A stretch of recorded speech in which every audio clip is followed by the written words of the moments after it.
ain't no getting no discount. You still paying full price. So the customer service and those things can be different. If you move somewhere to another country, I recommend you got to have somebody who's native there who can lead you through the system.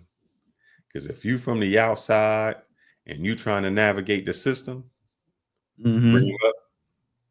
No. I'm thumbing. No. Oh shit. I'm thumbing him up because I noticed he went live. So he found the button finally.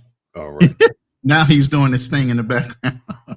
Yeah, it's so complicated. If you don't have someone there, your process of thinking, the way you think something should be, does not happen like that. You would think, well, this just makes sense. This would make perfect sense if I could do A, B, and C. Your perfect sense has no sense. Correct. That's on one bad end. Some things are great with your expectations would be like, man, this is how things, how I should be able to navigate. Those are great. But if you come in with the mentality of this is how a process should be, their process has nothing to do with you. Sure don't. Yeah. I told you another time, it took me a while. I'm in line. I'm in a long line in a grocery store. I think even in the bank. And I'm just sitting there. And, it becomes my turn. Like I'm next. Some old lady just jumping. Yes. They have that here too. Yeah. And I'm, the first time I'm like, well, she old lady. Maybe she can't see me. Maybe she don't know. She only got a few items. I'm not in a big rush. It's okay. Let her go. Next time I'm somewhere, a younger girl, jump right in front of me. What? Excuse me, man. Excuse me. Like you not seeing me there? The line is back there. She give me a look like, and all right, I don't want to fight nobody, especially no lady who's pregnant. So I got pulled to the side to let me know.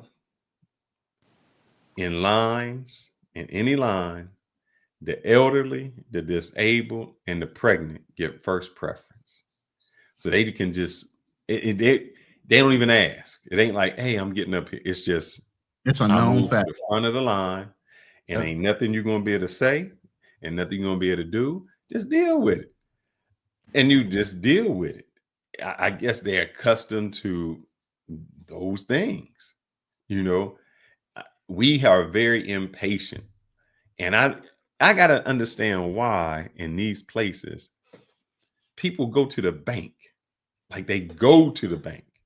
Like if you see a line in the bank, it ain't nothing like here. And you might see 30 folks waiting in the bank line. I don't know if you're paying B. I don't know what they doing.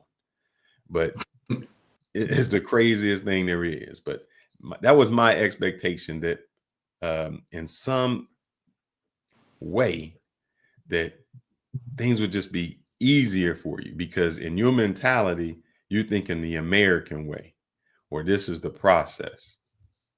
Throw that out. That doesn't work. Have somebody else to help navigating you. Shit. Yeah, you lied, bro. I want to say, can y'all hear me? Yeah. It got quiet. But yeah, I was gonna say. Yeah, welcome to the world, bro. By the way, welcome Style Kings to the live. Me and him were talking offline about expectations and realities of life and travel, and we're like, yo, that's a good conversation we should have on a live.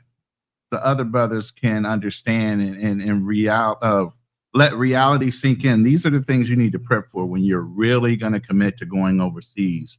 Whether you're doing one leap like I did, or whether you're doing it in baby steps, like Style King is trying to figure out where he wants to settle in at. So he's jumping around right now on longer stays, and then you got Fearless, the ultimate guy, where he's already done all that. He's been married for 7 years, has a brand new baby. You keep saying 7, but it's been a little bit longer, but like okay. 10. Right. Hey, I know you guys get touchy about those time frames. I don't. Seem like an eternity. Like I said, he's brought his Dominican wife over to America, successful relationship, successful in business and everything else. So, and then if you guys peep game, and I'm going to lead into this $10 super chat by David Dice. If you guys peep game a couple days ago, she had a live with another feminine Dominican woman that were both living here and both wives here in the United States. So don't listen to all that hoopla on some of these other channels where you can't do it. Oh, you can do it if you listen to the right people, if you understand women, if you understand how to vet, if you understand, cohabitation and setting ground rules and relationships and all these other things that stack on top of it, you can do it too.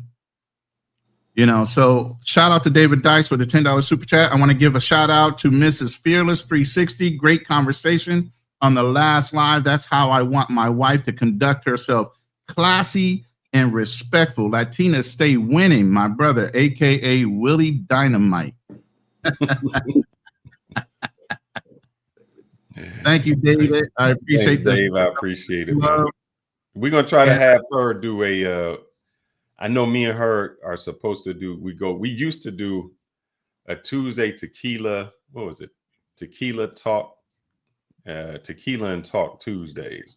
So she want to get back to that. So I think we'll go back to that where we can do some conversations like that. Maybe we'll start the following Tuesday and do some lives with her on her channel. So make sure you support her.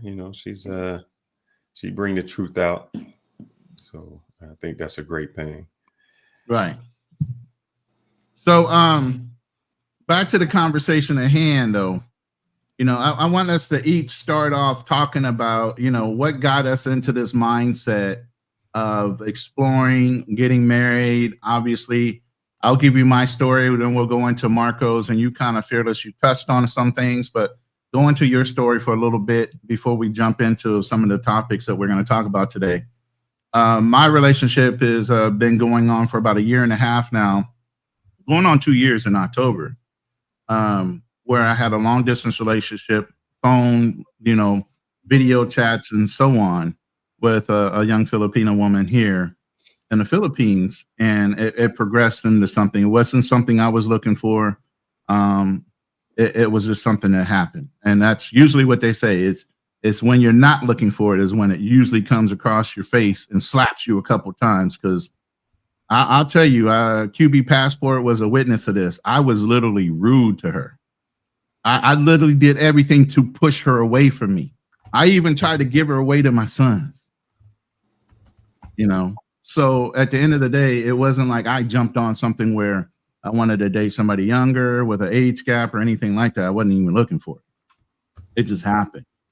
But 1.5 years of talking and coordinating and getting to know who this young lady was, her commonalities and certain things that we both like in our lives, and being able to carry a good conversation on, even though she was younger than me, but also very feminine, very pliable, and understanding what traditional values were. And as you'll see me bring up some pictures of the family and everything else, she has a good root. She's a Catholic woman. And so some of those things came in line with what type of woman I would want to get married. And by the way, I'm a 2-time offender. Been married twice. I have sons, most of you guys' ages. My oldest son is 38 years old. If you got some my age, brother. My youngest son is 27. So that gives you an age gap even with my kids. So it's not something where it's like I went looking for somebody my kid's age. Matter of fact, I felt guilty. I tried to hook her up with one of my sons and told her about my son. She goes, no, I don't want to date anybody younger. Okay. All right. So that progressed into me moving out here May 7th of 2025. So I've been here since May 7th. And we're going to go through the 30-day look, the 60-day look, or 30-day, 90-day, 180-day, what you should be progressing into as you start to stabilize yourself as a expat for however long you plan on staying, whether you plan on staying forever or whether you plan on staying and establishing a good, solid relationship like Fearless did, and then bringing them back to the United States. We'll talk about all that today. But that's where my progress started, and that's where I'm at right now. I'm in a full-term lease here in a 4-bedroom house. I'm sitting up here in a loft in a gated guarded community in the Philippine province. I'm not in the city. I'm in a province. So, and then we can go into money matters and all that other stuff as we go into the conversation. So that's going to lead into Style King Marco, our guest today, and our co-host, and what his progress has been as a solo traveler, not necessarily doing the LDR thing, but jumping around to different countries and trying to find a good Latina woman, and seeing where he wants to actually start establishing roots in the future. Yeah, man. What's going on? Thank y'all for having me on the show. Yes, sir. Yeah, I thought it would be a good topic, especially with a lot of people moving around. It's a lot of different kinds of guys that are in the space that do a lot of different kinds of things, and we all kind of get bunched together as like one type of person, which is something that I encountered actually traveling with people in those countries. They kind of look at you that way, and people on the internet. There's just so much going on. So I kind of like to make a little bit of a distinction when it comes down to the type of things that will happen and what to expect when you see a foreigner or yourself or whatever. You know, it's just so many different ways that you can slice a pie. So I just want to, me. So like what you were saying about the travel thing, like I'm looking for a place. I want to do something like what you got going on, Ronan. Like I want to find somewhere to settle. So it's just when you start traveling, sometimes it gets a little addicting. I didn't expect that aspect of it. Right. Like when I started traveling, I started going to Dominican Republic. I thought that I was going to settle in the Dominican Republic. I thought I was going to get me an apartment or a little house or something, and I was going to be living there. And so I was going all in on it. Had a couple of relationships, and I was looking for real estate, and I was doing all that, and I was there for about 4 or 5 months maybe, and then I don't know. It just got to the point where I was like, maybe it's something better for me. And I was talking to BMT about it, and he said, you should just travel to other places, and then if you don't like the other places, you can always come back. So I said, wow, okay.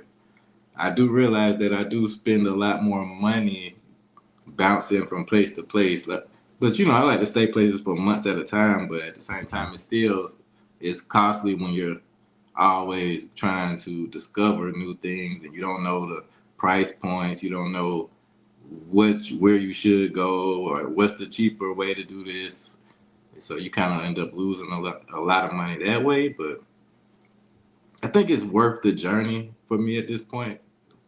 I do like it. I've got it down to a couple of countries right now. Between Ecuador. What's your list? Yeah, what's your list? Right now, it's between Ecuador and Paraguay.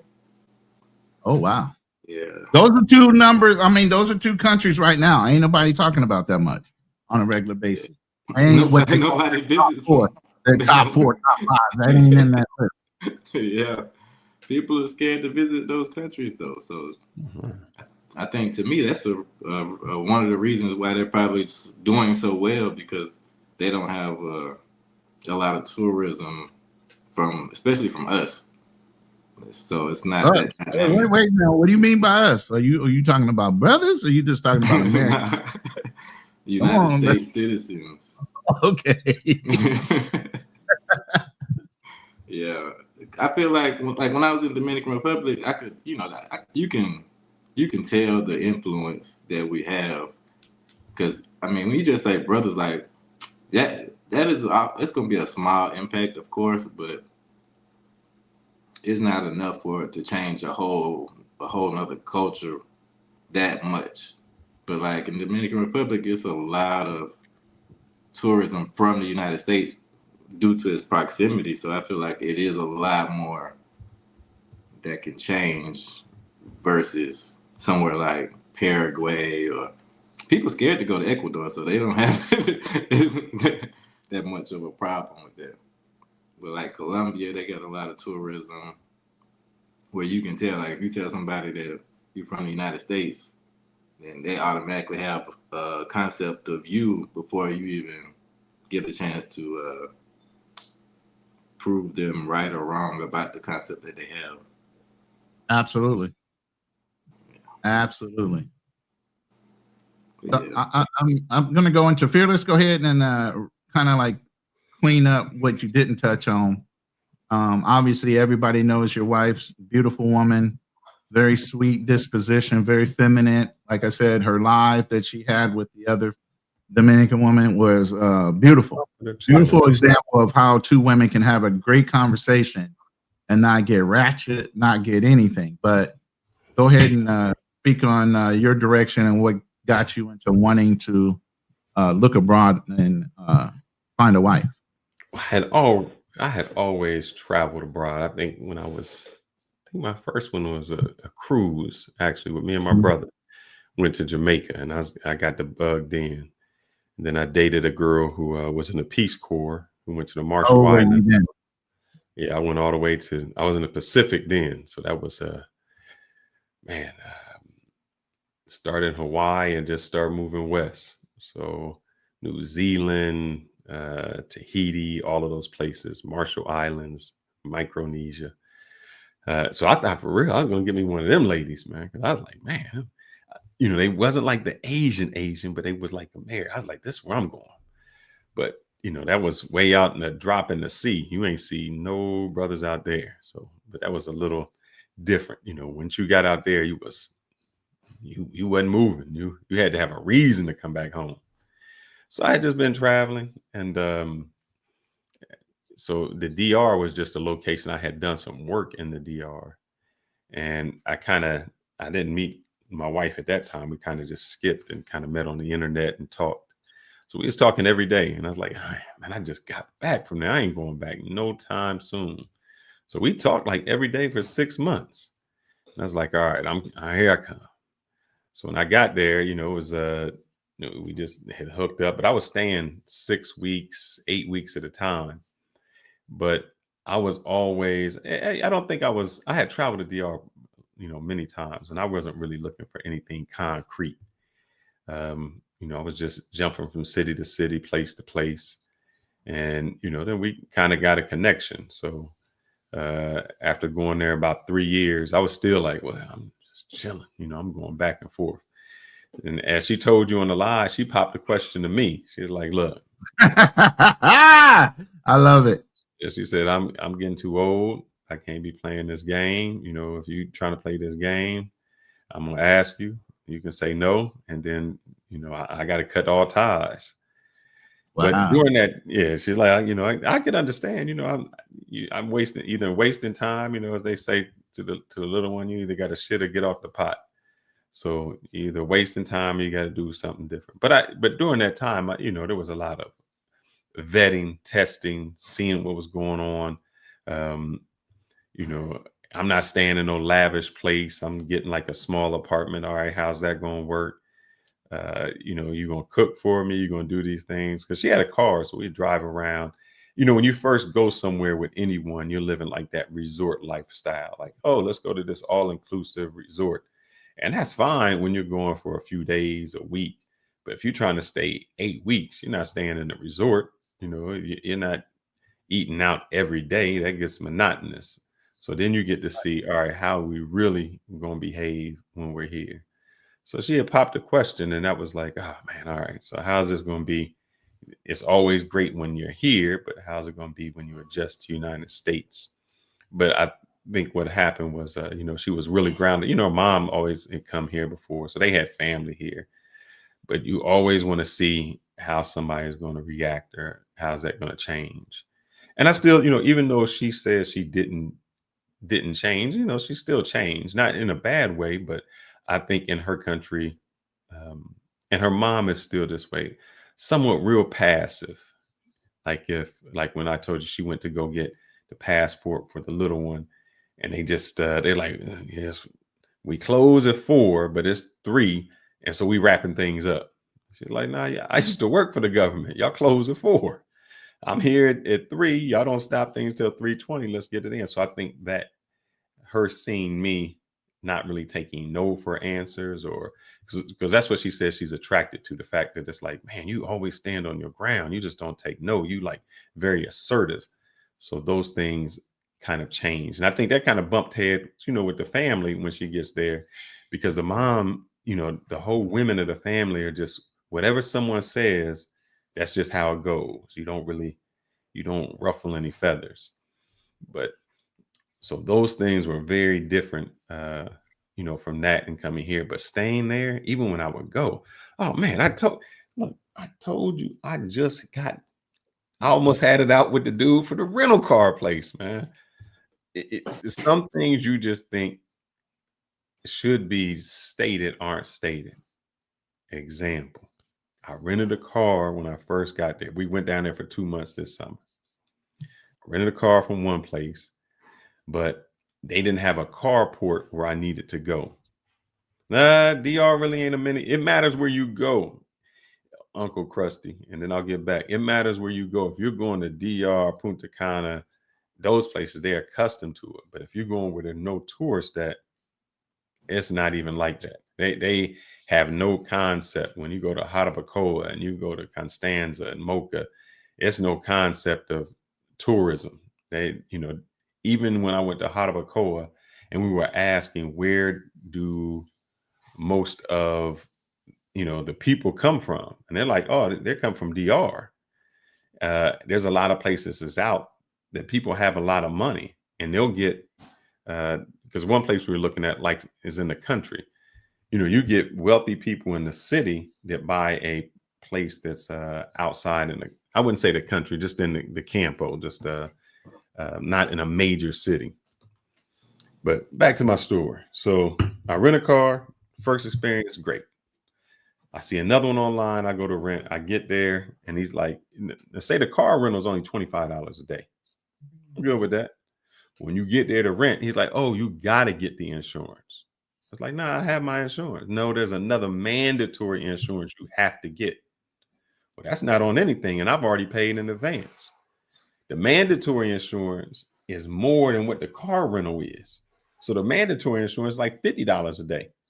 So I'm like, about the ones it's at the airport? Yeah, but yeah.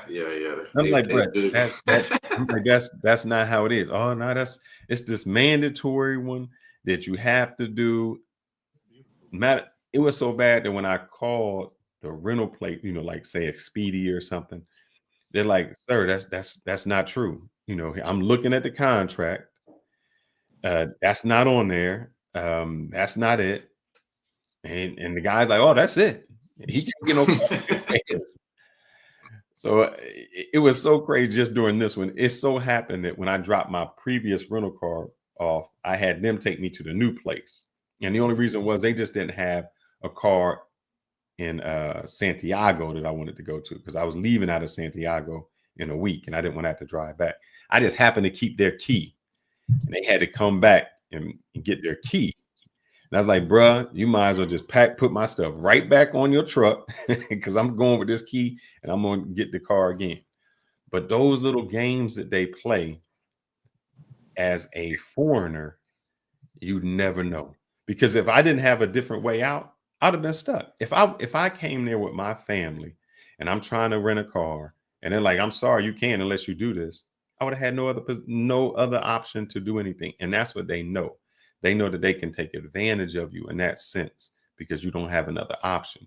Whereas someone who lives there, that's why I say you have to have someone who lives there who can navigate how that system goes, how the real prices are, because you're going to get hit. And I'm glad there's Uber, but before there was Uber, guys, there was just taxis. I used to get in the car. The wife used to say, don't say nothing. Yeah. Say one word, nothing come out your mouth. See, let's be real. You're in the DR, you like skin, you like bright, as they say. You can get away with it more so if you don't say anything, you just let your wife talk. Some of these brothers that are listening to us can't get away with that. They already know on sight that they not from here. And they see it. And there's just things that you think this is universal, not just Dominican Republic. Your expectations would be, if I got into a cab in the United States, the price for me and the price for you or whomever is going to be the same. They're going to turn the meter on. It's going to be that. No. If I go to the store, if I go get some fruit, wherever, the price for whatever I'm paying is going to be what the price is. That's not how it happens anywhere overseas. Your price is dictated by how much they think you can pay. Think you can pay. And the price may be different from everyone. The gentleman that I showed you before, about the taxi, they gonna gouge you, man. I had a group of guys when we were over in Santo Domingo. We were going to Zona Colonial. It was 200 pesos to get there, $5 or something crazy like that. And so their thing was, it's going to cost about 200 pesos to get back. They didn't ask the price. They just held the taxi and got in. Dude was like $50. $50. Bruh, you went from $4 to $50? Nothing they could do. I said, y'all stuck, man. Y'all didn't ask the price, and now he gonna gouge you, and he know he can. And so those are the expectations that you think that everything is fair, that there's some type of here we put a price or a process. The process becomes the same for everyone.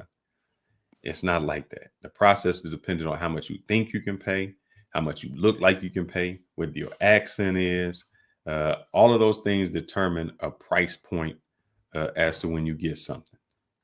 So, that's the ridiculous part. And even going to get something as simple as the internet, you would think, oh man, I'm sorry. Before I get to the internet, you had a situation, Ronan, and I'm sorry to take up time. You had a situation that I think people don't deal with. When you go to a country, a lot of your guys, y'all stay in a hotel, stay in an Airbnb or something, somewhere out, hotel. My internet always working. My electricity is on 24 hours a day. I got the AC, all of that. And when you go live somewhere, different barrios have what they call blackout times. That means a certain time of day, ain't no electricity. It's happening right. It was happening right before this live, bro. I went through a blackout. I had to actually plug up my router to a portable generator I had shipped over here way before I even left the United States. Yep. I thought ahead of certain things I needed. And so I had a small mini portable generator sent over here with solar panels to our parents' house because I knew there were going to be blackouts. And there's certain things I needed to have working, at least to entertain me while, the blackout was happening. So I sent over a little solar generator that I have right here under this desk. And I actually have that plugged up to my router. So if I go dead, because it's already happened this morning, it went dead 45 minutes before we went live. So I was going to have to do this from my phone. So it flipped back on that morning, 15 minutes before the live was supposed to happen. So if it goes out again, I might blink out, but I'll come back on my phone. But yeah, unplanned blackouts, unplanned internet shutdowns. I mean, it happens out here in the province more so than it does in some of the bigger cities. But yeah, in the province, sometimes you just don't know when it's going to happen. And they try to plan it out and tell you when it's going to happen. We just had a big thunderstorm last night and power went out again last night. So you just never know when it's going to hit you in certain areas. Correct. You're absolutely right. So, those are the worst things that you think, oh man, how can the power just go out? You might be on the internet, you might be at work, and it's gone. And that's just how it is. And so your expectations that you should always have some electricity or you should always have something is crazy. But those are the bad things. The great things I like, oh man. I think somebody said you got to speak the language, which is good. The great things I like is you can be at home. You know how you got like Uber Eats, man, they got the grocery store to be like a block away. You can call them and be like, I just need a soda, man. By the time you hung up that phone, some dude is on a little motorcycle and he bringing you something to drink. He bringing you a snack. He bringing you a beer. You ain't have to leave the door. Those things, man, you can't get. Those are the best things in the world that you can get. That you can get immediate service like that. So any type of manual work, you can get it on manual work. Oh, you need your car washed? Oh man, I had a car detailed out for like $5. So that's the great part of it. But I won't hold it up. I'm gonna hear y'all stories.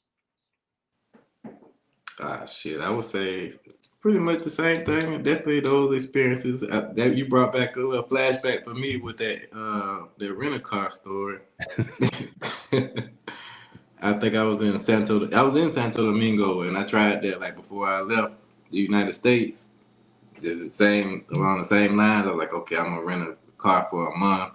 So I went online and I booked the car. I had my flight and all that set up. So I'm like, okay, cool. When I get there, I'm gonna get the truck and then I'm gonna go to my Airbnb. So I'm like, oh, it's gonna be smooth, right? And that was so rough. So when I when I come out the airport, you know, they got a million guys. Hey, taxi. I'm like, Oh my God, that's the insane part right there. oh yeah. You gotta. That's the shark. The sharks are waiting for you right there as soon as you walk out the door. So I tell the guy like, I'm about to just go over to this rental car place. You know where it's at? He's like, yeah. He's like, but you don't. He was saying like, you don't want to go there though. And I was like, what? Yes, I do. Like, I got a car waiting on me. And then he was like, nah, you probably do have a car, but you don't want to get that car. He was like, I'm telling you, I promise you. No, you don't want that car. He's like, I know. Yeah, he's like, I know a place where you can get a rental car that's real close. But you know, like it was like probably my third trip to DR, so I was still kind of like, I don't want to just ride off with you to a place that I wasn't planning on going. So I'm like, take me to the rental car place, man. Stop playing. so he takes me to the rental car place. Same thing. He said, Fearless said. He said, I get in there. They like, nah, man.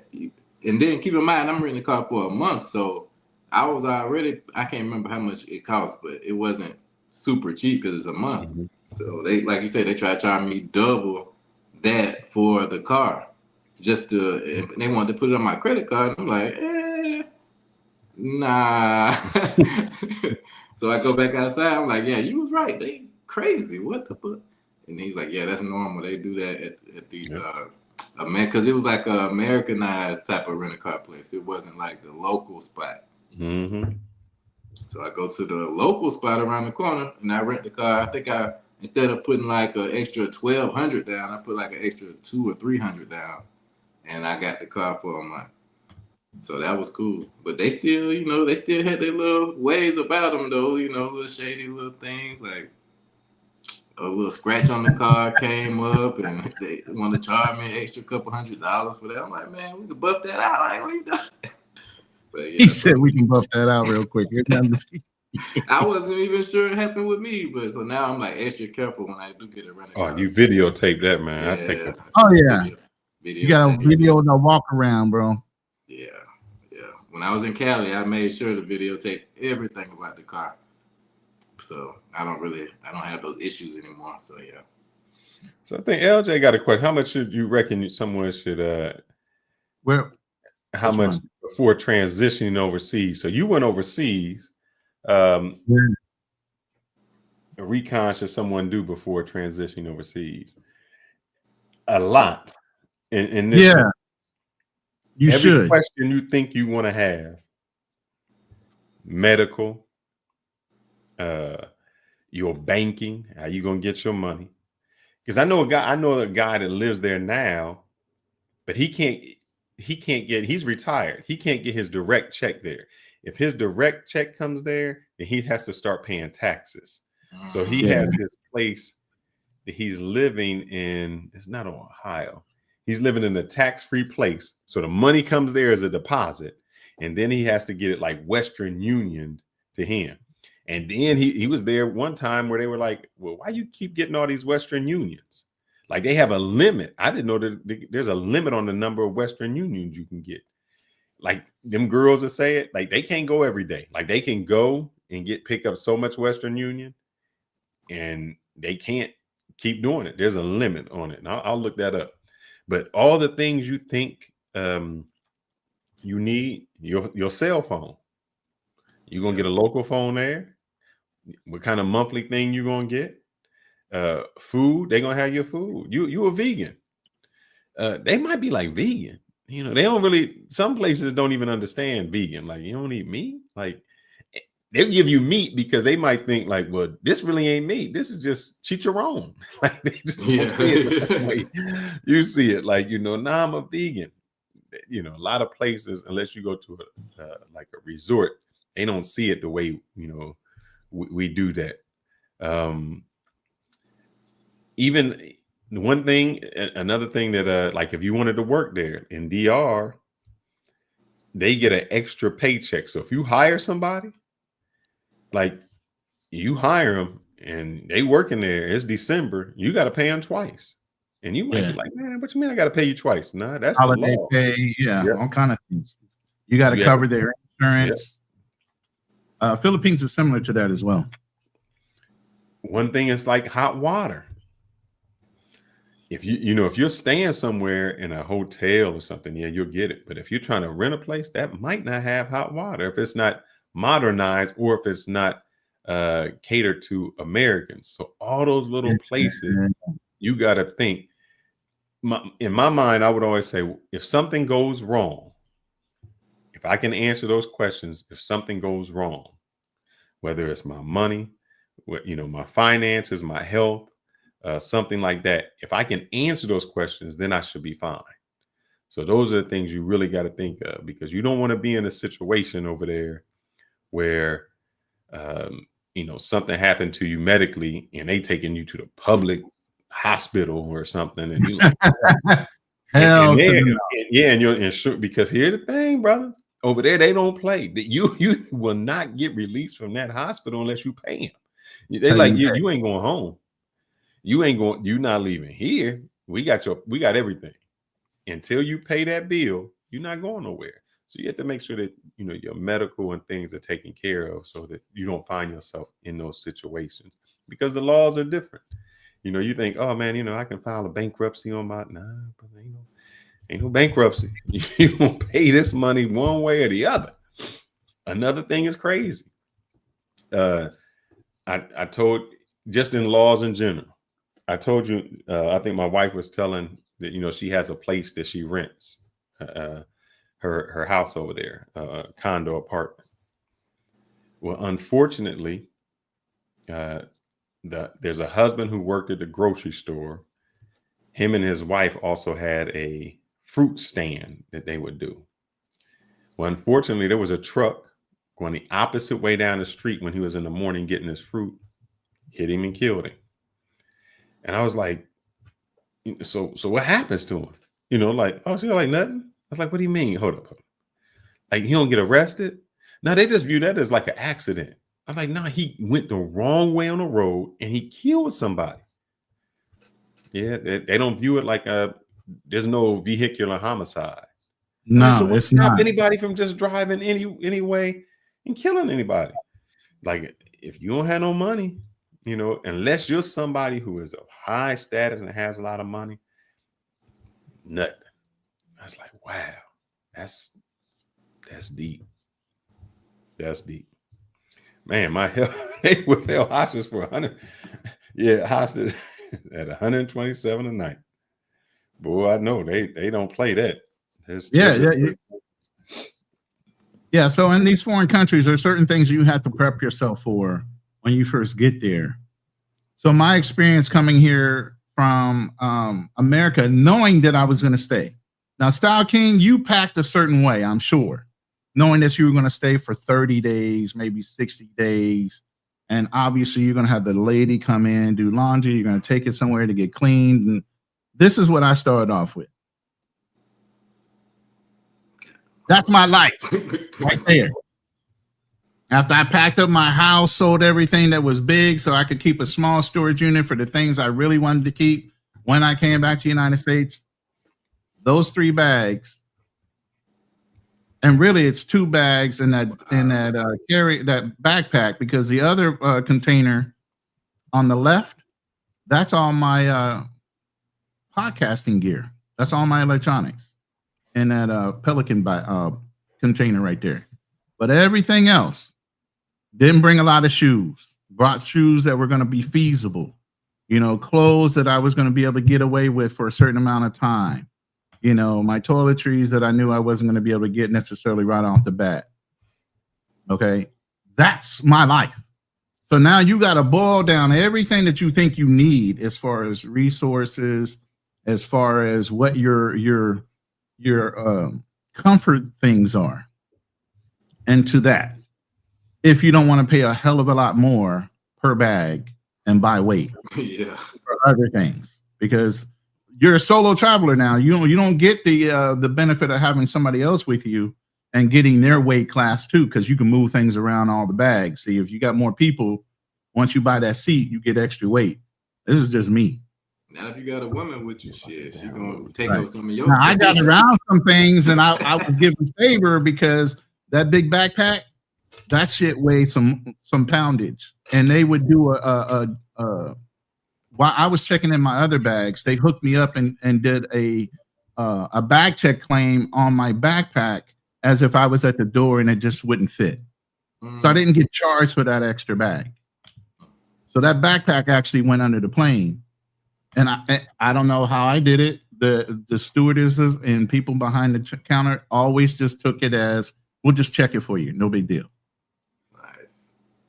People don't understand the feeling of having. Yeah, you literally have to think about what you need to take with you, the bare bones minimum of what your comfort zone is and what your comfort levels are going to be. By the way, that's my first Airbnb. So my first 30 days in, I stayed in BGC, which is a very accommodating city, high-end everything. I didn't stay, I'm bougie.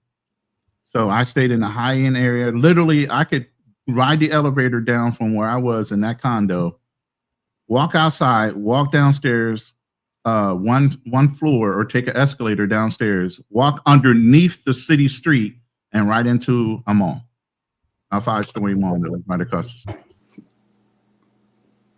So first things first is figuring out how much you need to take with you.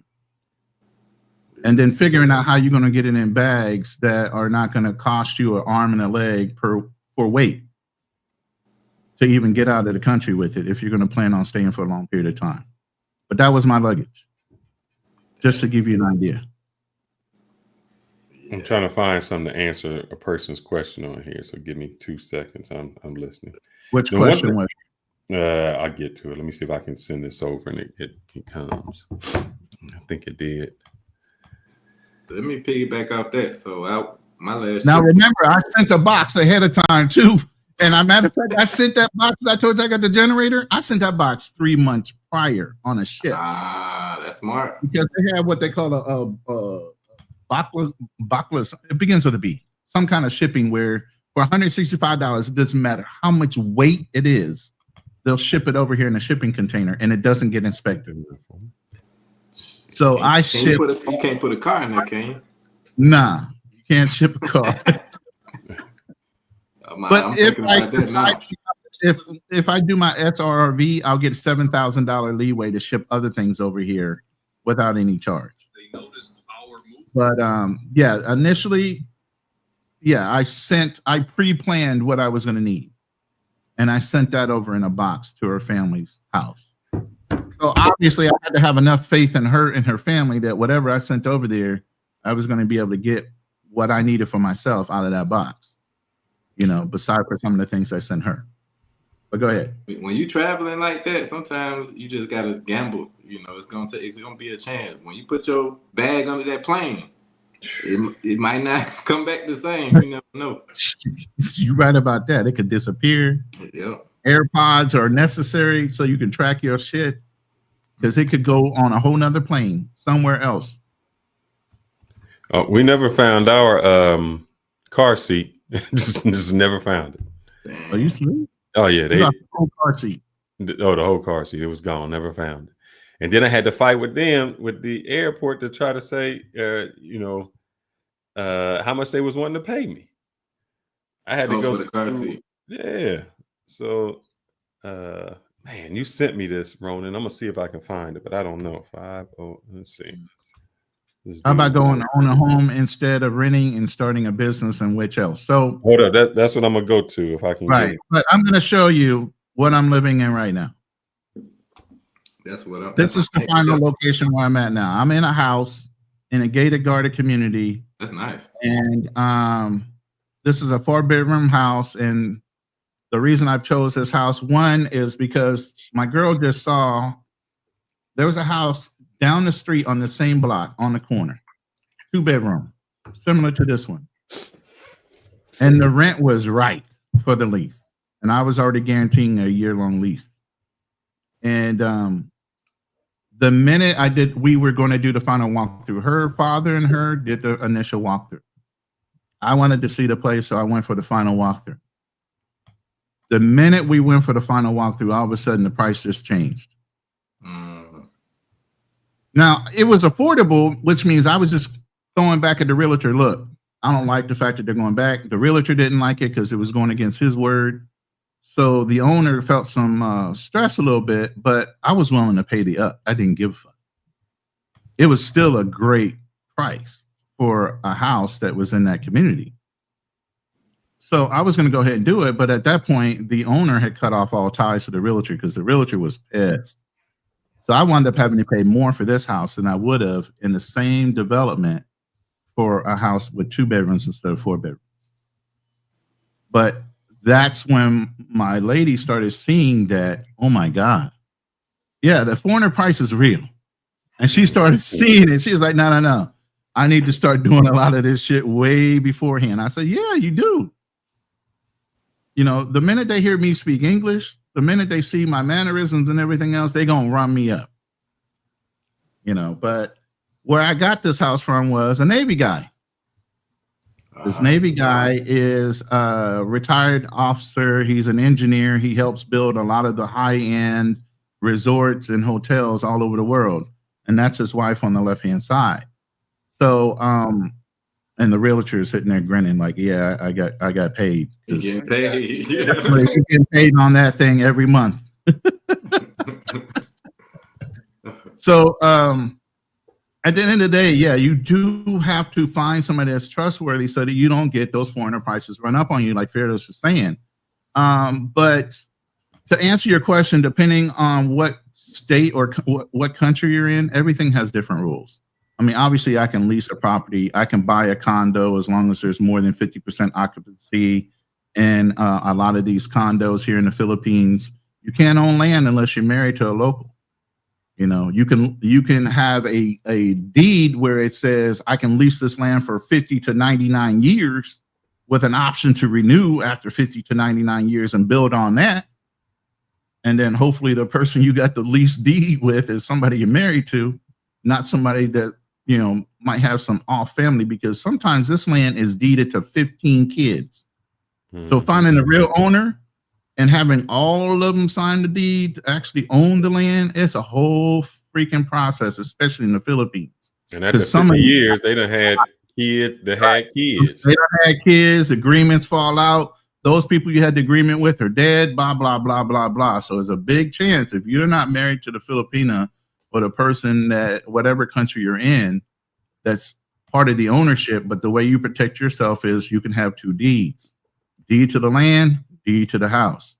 You can own the house, can't own the land. That's how you get around protection on yourself. So there's certain things you have to understand about the laws in those countries. But go ahead. I know, Firdaus, you were going to go ahead and address it. I'm going to share this. This is a little longer, guys, but I think this goes to his question about this. So it's about 2 minutes. So let's hear what my man has to say. This is what you sent me, Ronan.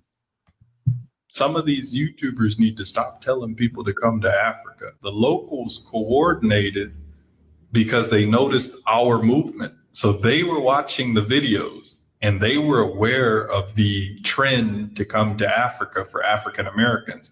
And so they raised the price on housing and on everything, business services, everything. I mean, they moved in an organized way. I don't think a lot of people realize that about what happened in this movement.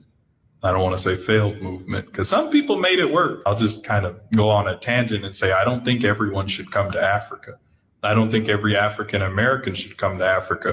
The amount of corruption and bribery needed just to register a business, we're talking $10,000 land surveys for 5 acres. We're talking $6,000 business registration process. And the sad thing is, some people were happy. They were agreeing with it. They were finally free to be how they were. So when you went into government offices, there was a very different energy. There was this, I'm going to cheat you and you're going to like it energy. And we all felt it, and you couldn't say anything about it. There was a lot going on in those offices.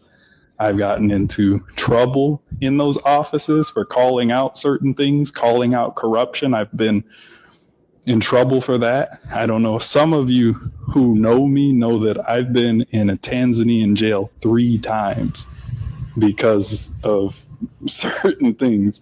One was firing somebody who didn't want to work.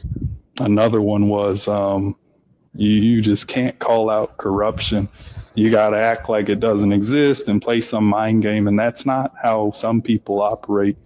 That's compromising. It's a fine line, and it's a tiptoe eggshell sort of dance you have to do there. And I don't think a lot of people want to do that.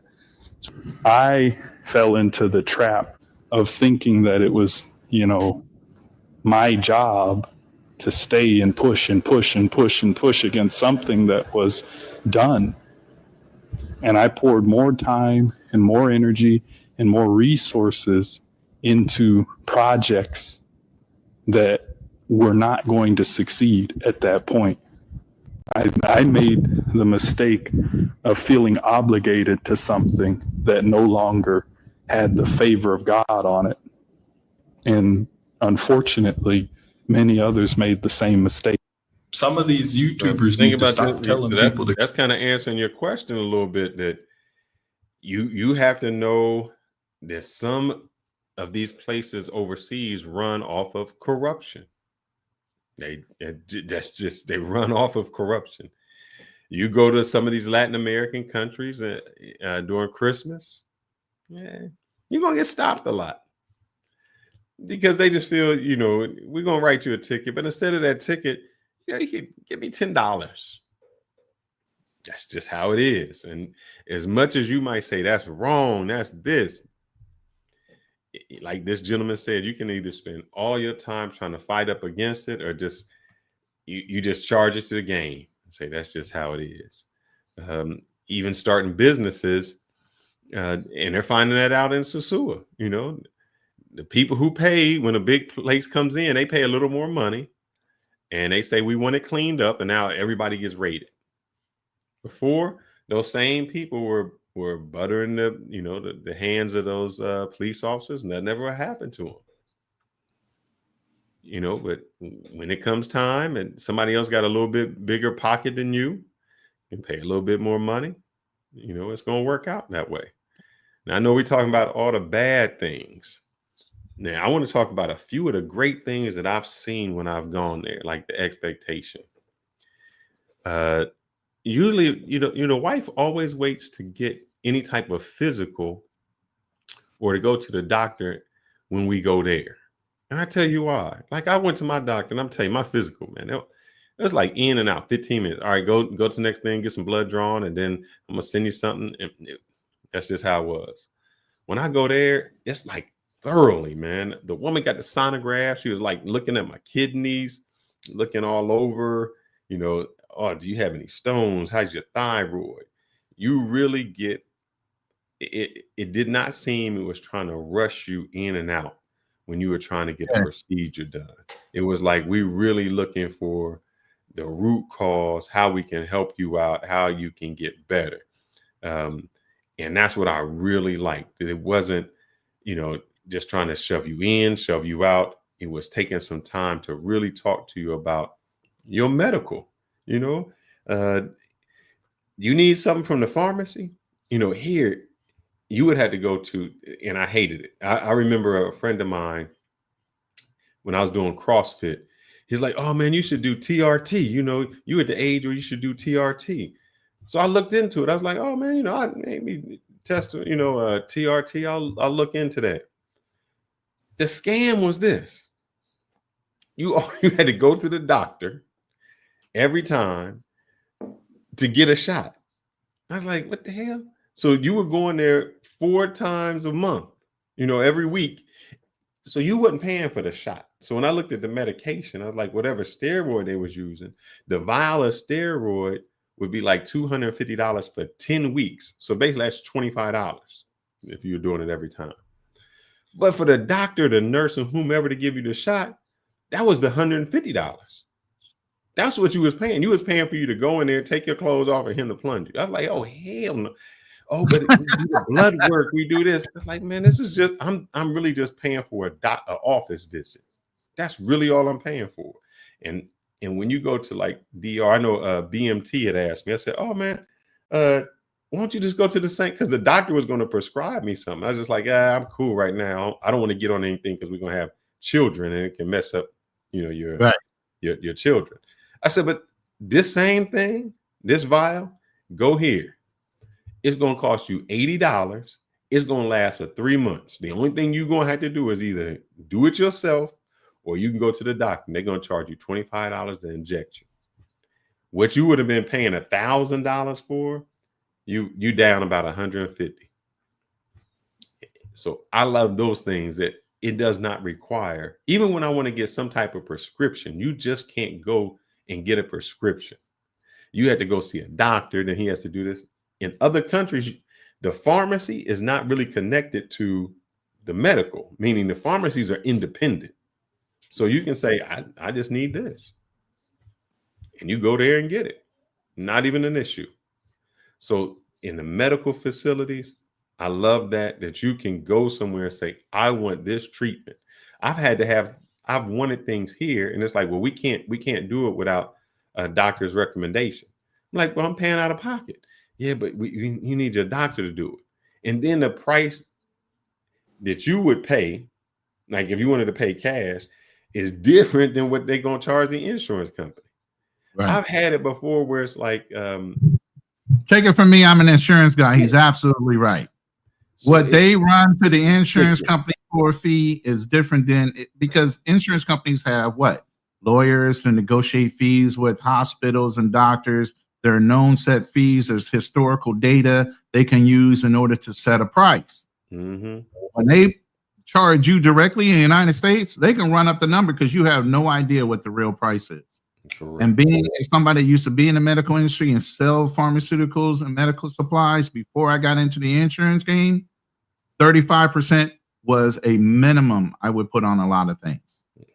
So you're paying 35 plus upcharge on any cost that I was selling something for. So when I've gone there, man, we've actually waited. Like she waited to get her sonogram and things like that when we were down there, and it's just a whole different aspect where here we disguise it by giving you medication to try to make you feel better. Where I think in other countries they look at, let's try to get the root cause and see what we can do to get you better. So those expectations were really, really great to say, oh man, I'm really getting healthy. I can, get into something to really get healthy. Food in the United States, it's much easier for me to buy fast food, quick food. I can go to the dollar menu. I don't even know if it's a dollar menu now, but I can, the burger, all of that, real cheap. If I want to get fruit, it's like a crazy price. So anytime you want to eat healthy or more nutritious, it's going to cost you more in the United States. But that fruit and things there, I mean, there's so much fruit. They just kind of even throw it away. They just pull it off the tree. What the hell are you talking about, man? I done had so much fruit given to me. Her parents are really good. They feed us more than my girl can even cook. By the time she even thinks about cooking something, her mom and dad are bringing something over. They already cooked, man. I swear to God, I eat so many healthy soups and vegetables and fruits. Let me answer this question real quick from Drew. One thing I think the panel has missed is making sure that you notify your banks and financial institutions of your travel plans before you leave. He's absolutely right. We are going to go into the financial side of it, but we can go ahead and hit on it now. My bank keeps me on a calendar. I can't even let my bank know. And my bank already knows I live here in the Philippines. But every 30 days, when it comes to my cards, I have to update them that I'm still here in the Philippines. Every 30 days. That's Navy Fed standard. You can only book yourself being on travel every 30 days. So they won't even let you go 3, 6, 8 months and just be all casual with your cards. So I have to notify them, yes, I'm still here in the Philippines, and I need to extend the usage of my cards in this country. I also use Wise to transition money, PayPal to transition money to send to myself. The things you got to look out for those are exchange rates. Like PayPal is giving a piss ass exchange rate for the Philippine peso. You know, right now it's about 56, 57 pesos per dollar. They're giving you maybe 52, 53 when you send money. Whereas Wise is giving you close to what the exchange rate is, which right now I think the last time I sent money to myself was 56 exchange on every dollar I sent over here. And the nice thing with Wise is you can send right into a Gcash. They have Gcash here in the Philippines. And Gcash is a 1-for-1 exchange for the peso. So a lot of Filipinos use Gcash when they're over here, which is basically like a Bitcoin. It's not tangible money. It's a 1-for-1 exchange, electronic exchange for peso. And so they use that a lot on off of their cards instead of pulling out thousands of pesos to make payments. They'll use Gcash. But yeah, you got to pay attention to your banks, your credit cards, let them know you're traveling and that you are constantly updating them, that you still have your cards in hand. That don't matter about that, brother. I told you, it was in Bogota. Yeah. Let me see if I can show this. This says your credit card ending in this. Don't worry, because I don't cancel that one. Was declined at this place. I didn't make that charge. Mm-hmm. Somebody tried to take a picture of my credit card and put it on their iPay, Apple Pay.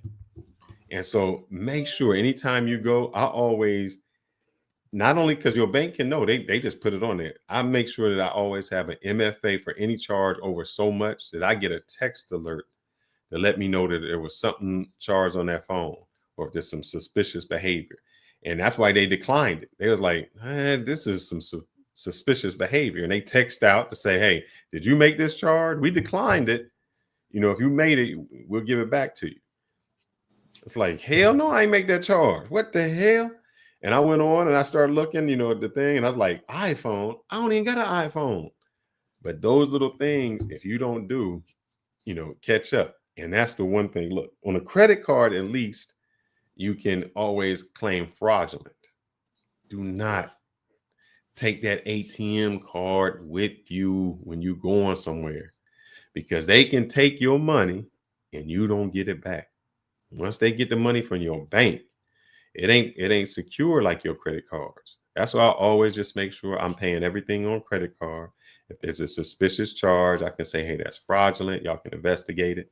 Like with this, they would have got me. They was trying to go out, man. They was trying to hit KFC, some shoes. I was like, man, they were about to run you up. Yeah, they was trying to, and I was like, nope. And I'm secure with mine, but that's why I like in some places they'll take your card, and I like them to bring the machine out to me. Like, nah, bring me that machine. Let me go ahead and charge, because you don't know when your card disappears. What happens to it or who it goes to. So you have to be real careful with that, guys, and that finance. But for me, I like to use cash most of the time, like 100% of the time. Mm-hmm. I will go to like an ATM to get the cash, but like if I'm going to a restaurant, shopping, buying anything, from what I've learned, I just use cash. And like from my last trip to South America, I stayed for 6 months. So that was my longest stretch so far. And what I learned from that trip is that I need to have multiple debit cards, because I already have like multiple bank accounts and multiple banks, but I only have one debit card for a checking account. And once I had a problem with that, so the problem I had was Rappi. Rappi, well, a couple of companies was like charging me for stuff I wasn't doing. And then, but Rappi was like the main one that was charging me like every other day for something. I guess the corporate people was buying lunch for themselves or something. Are you serious? Yeah, definitely. Oh, y'all pay attention for your Rappi card, because I know a couple other shows have brought up Rappi and how reliable it is. You can actually send money to yourself through Rappi. Like there's a Rappi ATM, and they literally bring you your cash. Yeah. Be careful with those cards. And no telling, because like I said, I was gone for 6 months, and like I was only like, so only a couple of the countries I was in had Rappi. The other countries you had to use Pedidos. So that's what made me notice it, because I wake up in the morning, I'm like, why the fuck it say Rappi? And I have they only got Pedidos in like Ecuador, they use Pedidos. In Paraguay, they use Pedidos. But like when I was in Colombia, they use Rappi. And then Peru, they use Rappi. So I was like, what? Nah, that don't make sense. So then, but I couldn't cancel my card, because you know, if you cancel your card, you can't. Yeah, you can't get it. Where they gonna mail it to? Yeah, they're gonna mail it to exactly. They're not gonna mail it to your where you at now. They're gonna mail it to your home address. All right. So another thing, guys, this is what I do all the time, especially if I'm making those charges, like my Capital One, anything like that. My virtual card. I don't use that card. I go in and I get a virtual card, and I'll make it for that purchase. So on my virtual card, I can put the time that I don't want it. So if I say I'm gonna make a charge today, if you try to charge it tomorrow, it won't work, because I've locked it. It basically locks it. So make sure if you go somewhere, you know, those cards. But like you said, if you are traveling, that's what people have to understand. And something happens to your card, I think, you know, I don't want to bring him up. I can't remember the gentleman's name that we had on here that had that long story about his bank card getting taken. Neo. But that was one of the things that he was stating, that he couldn't get a new card because the new card wouldn't come to him. It would go to somewhere in the United States, America, and he had to have it fast. Yeah, then he had to try to have somebody get it to him. And it's like, all right, how do I get it to you? So he was stuck with no money, because it's not, let's like you, if that happened to you, it's not that you don't have money. It's just, do I cancel this card to protect my assets? And if I cancel it, what happens? So you might have to say, well, I got to go take as much out of the bank as I can. And then what happens? You know, that's why you need cards like Wise and some other things. Like Wise won't send you a card. You have a virtual card with Wise, but you can't actually get a card until you're overseas. If you're in America using Wise, they're never going to send you a card. Literally have to be overseas somewhere before they'll send you an actual hard copy card. Most of the time, you're either doing transactions virtually with your virtual card, or you've already converted it into some other card that they have locally in that country. They're not trying to even talk with your bank about anything. Once it hits their wall, they're pushing you somewhere else. They're not going to let you backtrack onto top of your shit so that you expose your bank. That's one thing I do like about Wise, is they will keep you separate from your bank. They won't give them direct access to your bank. Somebody asked about having a Google Wallet or Apple Pay. I've done it when I'm in the States. I'm afraid to overseas. And here's why. It's the same as your debit card, though. That's what I was going to say. Yeah, because once somebody gets that, it's crazy. And we think, oh man, my phone is protected. Brother, the reason they steal phones in the United States is because when they take them over there, they know how to look. Yeah, those dudes know how to break into your phones, man. They will break that, not only have access to your credit cards, but most likely you do virtual saves of all your passwords to access all your websites, your crypto wallets. All that stuff is saved in your phone. If you say, yeah, automatically ghost and save my passwords, there's a way you can go right into your settings and pull down all your passwords on your phone. Yep, and that's what they want. They cleaning you out. So it's very tricky when you're using your phone over there, because we think, oh man, I've encrypted it, I've done something. And when my girl first came here, you know, she wanted to keep her number. It's like, oh, I got my number, but I need a new phone. And so we took her phone. It was like a newer phone, a Samsung. Man, Man, they old then. That was like a Samsung 9 or something. We went in and they were like, yeah, we can't give you a phone number off of this phone. She's like, why not? This phone is locked. Now, it's locked in the United States, but it ain't locked in her country. Because once you report your phone stolen here in the United States, they put a lock on it. You can't do anything with it. That MIM code is done. That MIM code don't mean nothing overseas. Like she was wrong. You know, you just go to the store like I want a new phone, and they selling you a phone, but it was somebody else's phone that they cleaned out, they broke, and you know, they've done all that. So those things you really, really have to be careful of. And that's how those guys, when they get scoped, by the time they get their phone, it's like, man, he done cleaned up my bank account. They done went through crypto. Because you always think, how did they get into these wallets? They go in and do it. You know, that's what they're doing 24 hours a day, 7 days a week, 365 days a year. And so, you know, it gets very tricky with that. So you really have to be careful of the information that you keep on your phones, on your social media, things like that. It's that.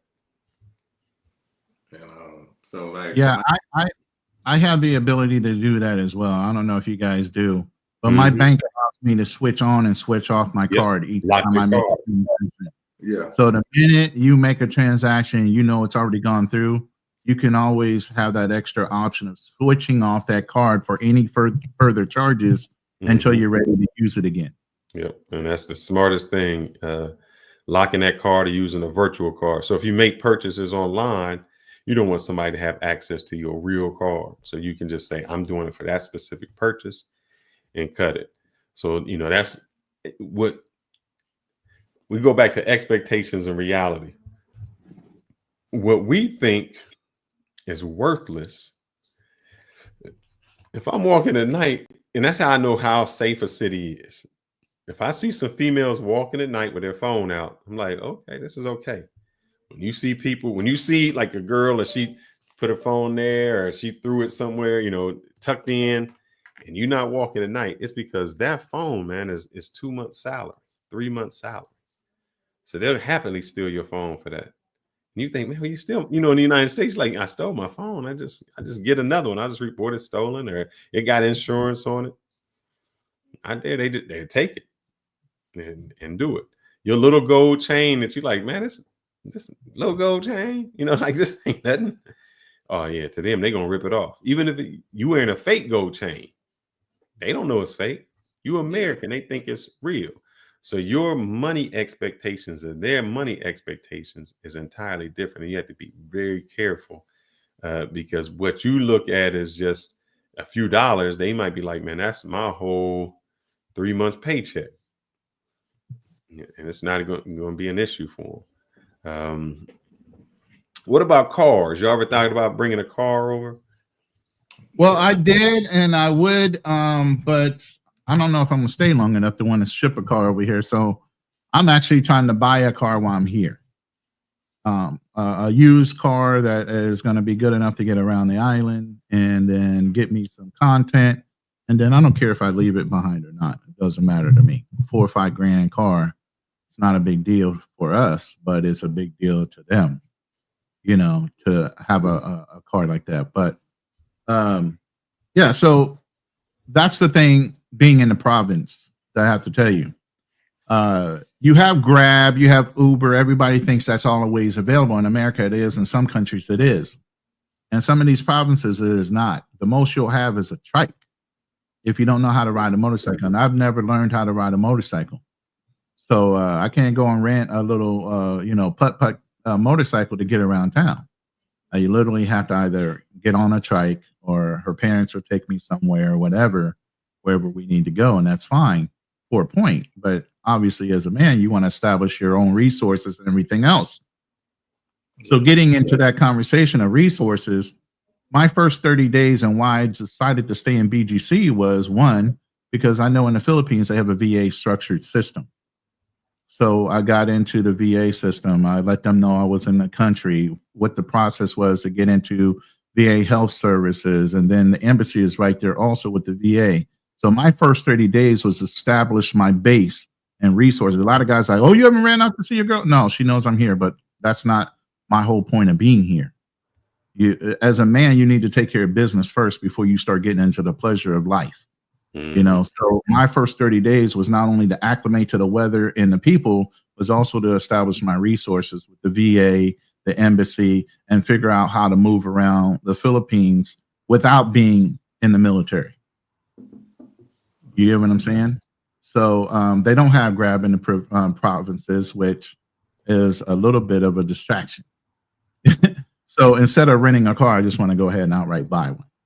So that's what my focus is. So smash the Cash App, hit the super chats. Brother needs a little money. You know, ain't nothing wrong with that. I need to pay child support, so help a brother out. Hey, but Ron, what you were saying so about what I'm saying is, get your mind straight about what your objective is. It can't always be about just a woman. As a man, you still need to be able to stand on your own 2 feet, 10 toes down in any country you go to.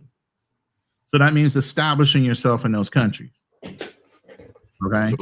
Running the cities. So like even the major cities like Asuncion, Paraguay, like it's regions in this capital that is going to be very difficult for you to catch an Uber or any of that shit. Bolt. You can enter a neighborhood, and some of the neighborhoods are different. They got different kinds of neighborhoods. So you just gotta be aware of that. So, because I found myself being victim to that. Just in some countries, as a foreigner, you don't want to drive. Even when I get a car, her dad is going to drive us most of the time in city, because they see you're a foreigner, you're American. And by the way, in the Philippines, you can black out your fucking windows as black as you want. They don't care. That's nice. And as an American or a foreigner, I would tell you to black the fuck out of your windows. Because if they know that you're a foreigner driving, they will make a point of trying to get in front of your car, do whatever means necessary to hold you responsible for damage or whatever, and they're going to run up the number for you. Because here, it's not like, oh, well, you can take me to small claims court. No. Police show up, you paying. You pay right. It's damn near extortion before you can get up out of there. Just like they extort you at the hospital, they will extort you on the street. I've seen that. I've actually had a couple of incidents in Dominican Republic in Santo Domingo, but they were never bad situations, like stuff that I could just handle. You just handle it right there. Like right. Most of the time, it's not really a big deal because people are. And ain't nobody say let's exchange insurance policies and we'll deal with them. Ain't none of that going on here, bro. So get that out your head. Yeah. But in DR, you know, your insurance just covers your car. I think it's your car. Yeah, ain't no like, oh, I'm paying for their car. The insurance covers your car. So. I ain't even think about none of that. I was just like, and then that's real I'm hard. Looking at my car, they look at their car.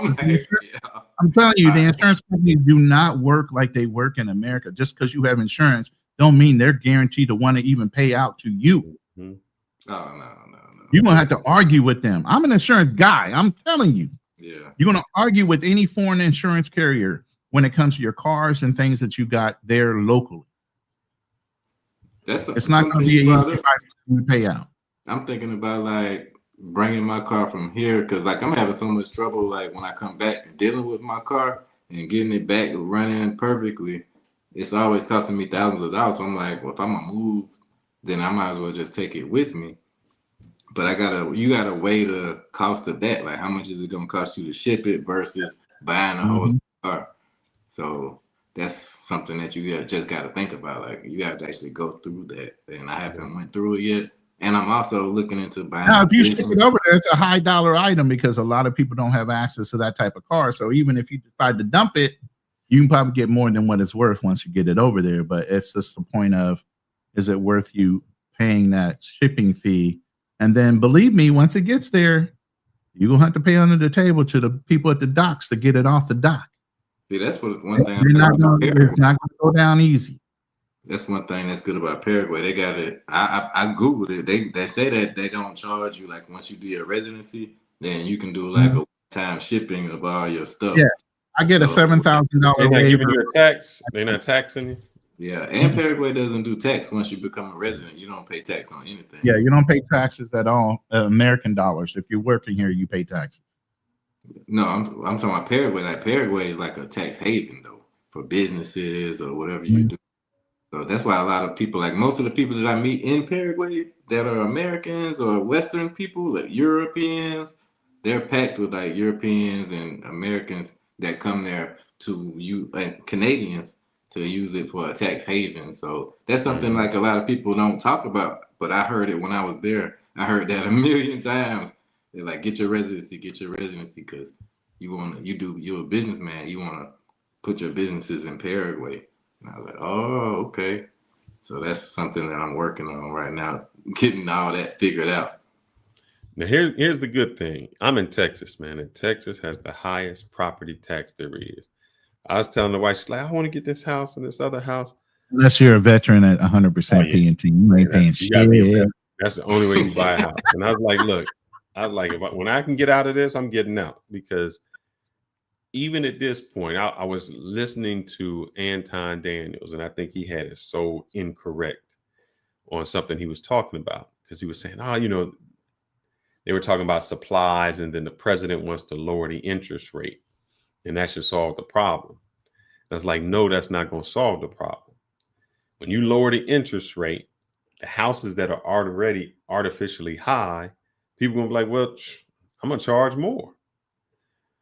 Problem with that is, that's why I'm like, keep them high as you can, because the people who bought that house at 200,000, now they trying to sell for 600,000. You like, nobody gonna buy. A year and a half ago, they had bidding wars where people were paying 100, 200,000 above asking price and above what their loan evaluation was to get the house, because quote unquote there's a housing shortage, which was bullshit if you really knew. But people were outbidding other people 200,000-300,000, which they had to go and do that out of their savings, whatever. When they go to sell, they're going to want to try to recoup that. So I was like, man, you are very incorrect. And the reason is, keep them high so people have to sell at what the price should be.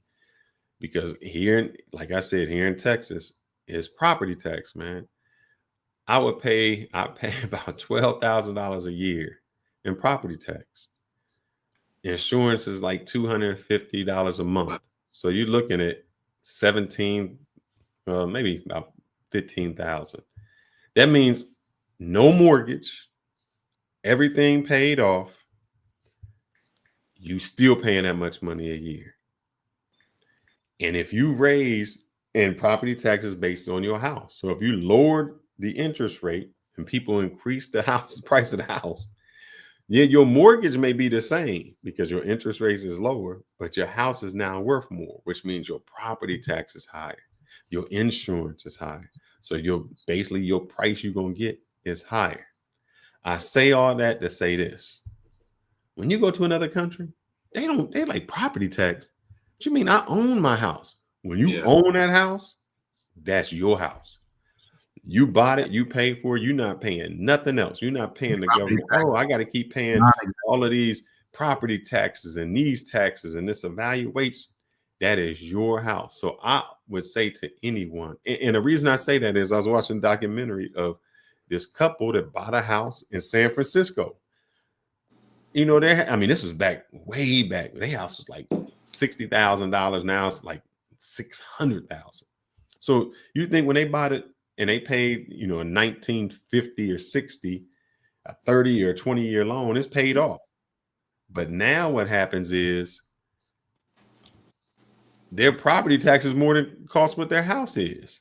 Exactly. So if you want a fixed income and you're like, man, I only get $1,000 a month and your property tax is $1,500 a month. That's the number one thing I tell a lot of my retirement clients is, look, you need to flip that house. Well, we're in a whole new generation. Your kids ain't never coming home like that. I don't care if you got a 5-bedroom house for each one of your kids to come visit you. They're never coming back. Correct. Downside. Sell that house. Take advantage of the resources that you have in that house as far as the gains, the growth of the value of the house. Go buy something else down south that's basically the same goddamn size for half the price. It's paid off at that point. All you have to do is worry about property tax at a lower interest rate. Yep. So then invest the rest. Yep. So if you want to leave something to your family, or if you have a house, you're like, I want to pay it, go get you a place overseas, because that place is now yours.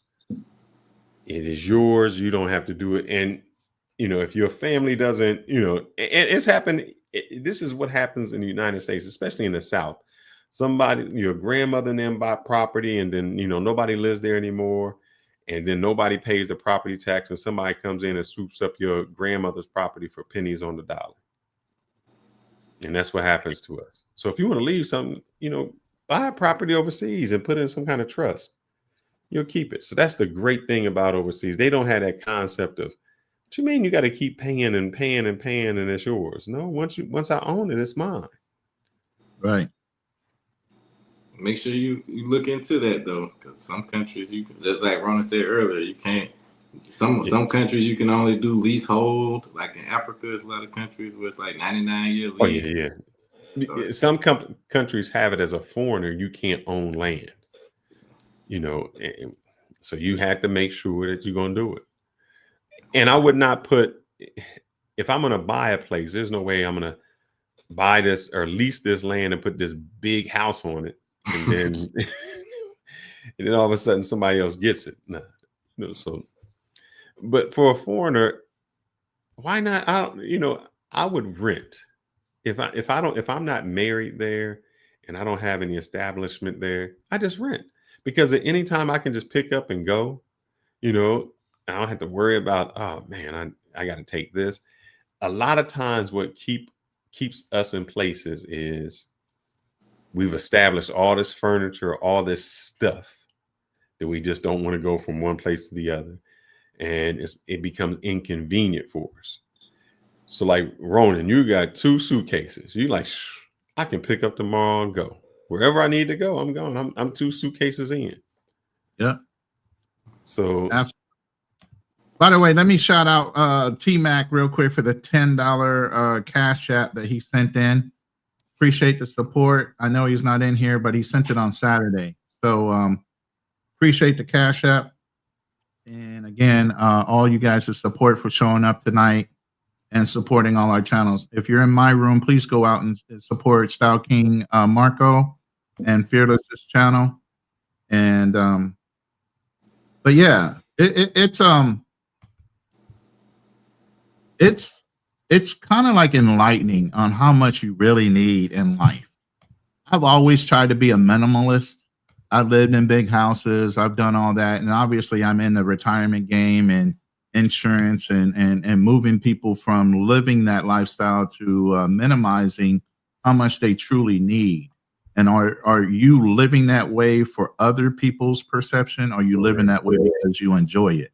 And what's the point of living for other people's perception when you die, don't nobody give a shit about you 3 months into it? They're going to forget about you and stop having conversations about you. So really, who you living your life for? Exactly. I've worked with a lot of millionaires, and I always ask them the same question: what's your number?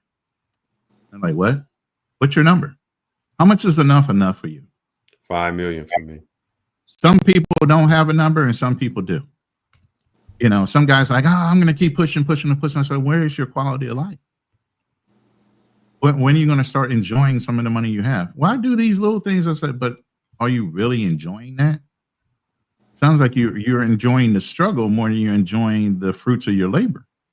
And by time you have time to enjoy your fruits of your labor, you can't really enjoy them because you're too old, you're worn down, you're stressed the fuck out, PTSD, all these other things going on with the stresses of achieving your goals, of looking like you're successful. And you might very well be successful, but you haven't lived it. You just earned it, but you haven't lived it. You haven't taken the opportunity to enjoy it. So at 57, I'm here overseas. I'm way ahead of some of these guys that are 65, 70 years old. I don't know if you guys know, and I'm going to give them as flowers, Obstacles Opportunity. Well, younger than me, very secure in his future. And I'm going to give Style King Marco his success. This brother is running Airbnbs. He's living a lifestyle where he doesn't have to struggle to work. He's enjoying his life, and he's a lot younger than us sitting on this panel. You guys can live for other people's expectations, or you can live towards your own.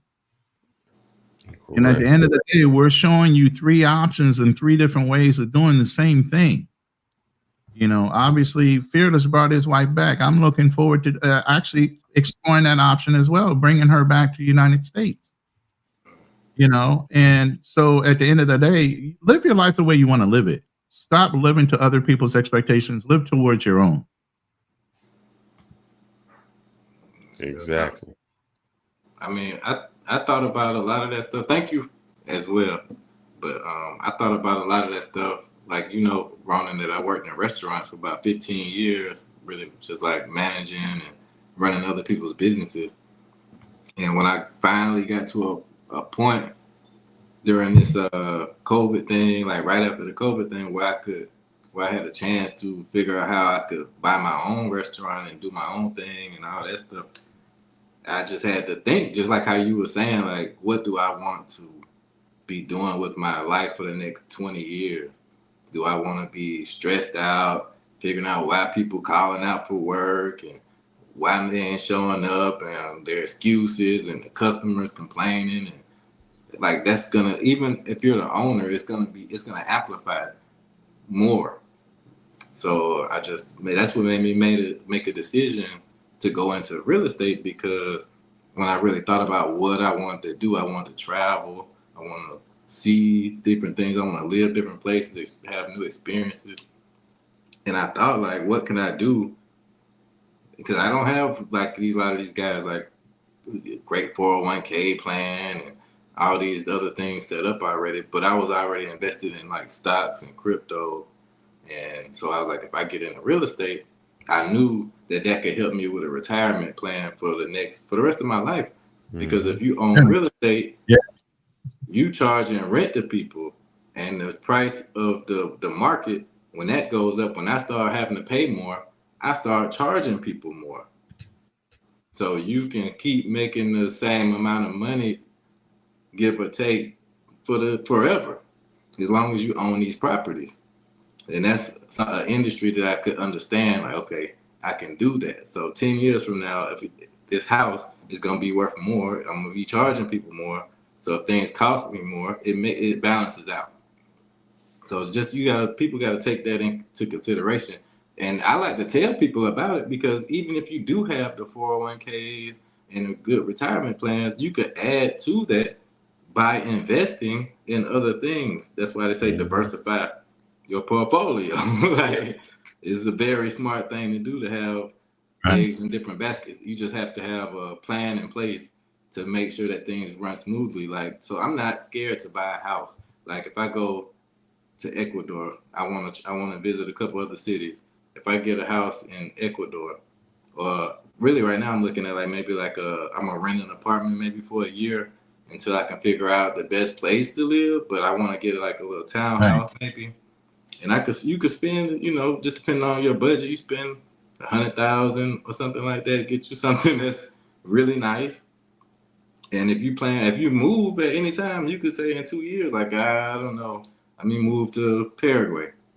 You can rent it out, you can Airbnb it. That's something that's gonna make you money into the future, and you already have equity into that. So you're not gonna be paying out as much. You're gonna be making money.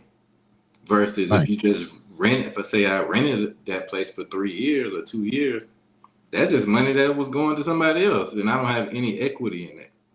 So it's just things to think about. You have to weigh your options. It's going to be different for everybody, but for me, I think that it's a better thing because I'm looking at it. And I can add to this, and I know Fierce, I want you to take over on this comment, because it's about you. With me moving this direction, and you seeing other people doing it, you and your wife have had this conversation offline about potentially in the near future. Let me help somebody out with that. Buying property overseas. Yeah. And retiring where you can live your life a little more comfortable instead of stressing yourself out about things. I'm sorry, guys. I looked at this one.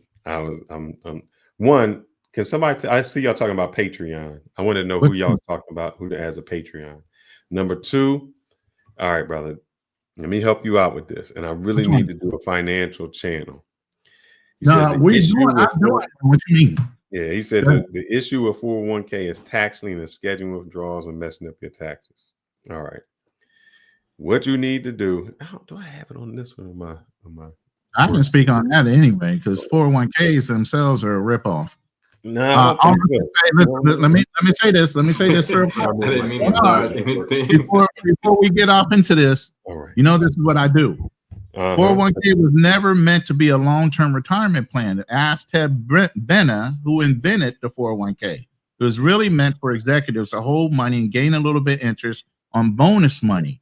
How the corporations spent it was they wanted everybody off of pensions. When it came to retirement, it was a three-legged stool. The three-legged stool was what? Savings, pension, and what else? Social Security. That three-legged stool is in jeopardy. So what they did was they said, well, pensions, you lived until you died on a pension. People were living too much longer. Corporations wanted you off of that shit. So they said, what's the next thing we can recommend to put people in to where they can get an interest or a perceived interest gain with little to no risk? Well, there's no other benefit like that, because really a 401k is a mutual fund. You're at risk when you were putting money in a pension, your money was never at risk.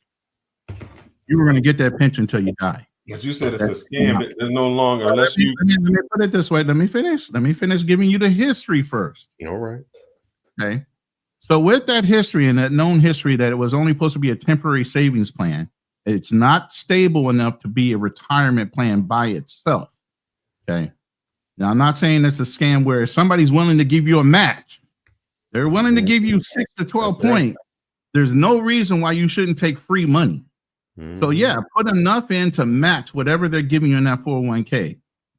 But when you're forced to touch it, what have you done with that 401k? You have deferred your taxation on that money up until you need to touch it and liquidate it.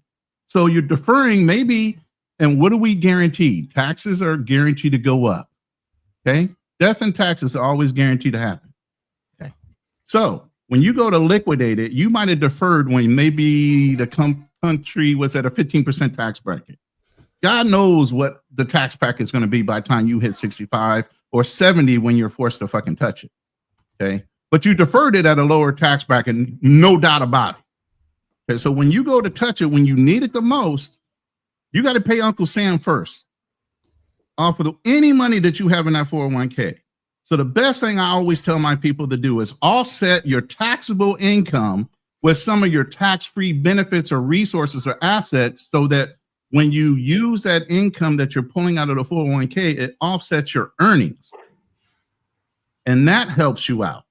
But at the end of the day, you are deferring everything you put in that 401k. So Uncle Sam already has you set up for the okie doke when you go to fucking liquidate that 401k, because you got to pay Uncle Sam first on a deferred fucking policy for taxation. Now go ahead, Fearless. All right. So what I do is you overcome that. So here's the thing. The reason it's good is, one, my employees gonna match it.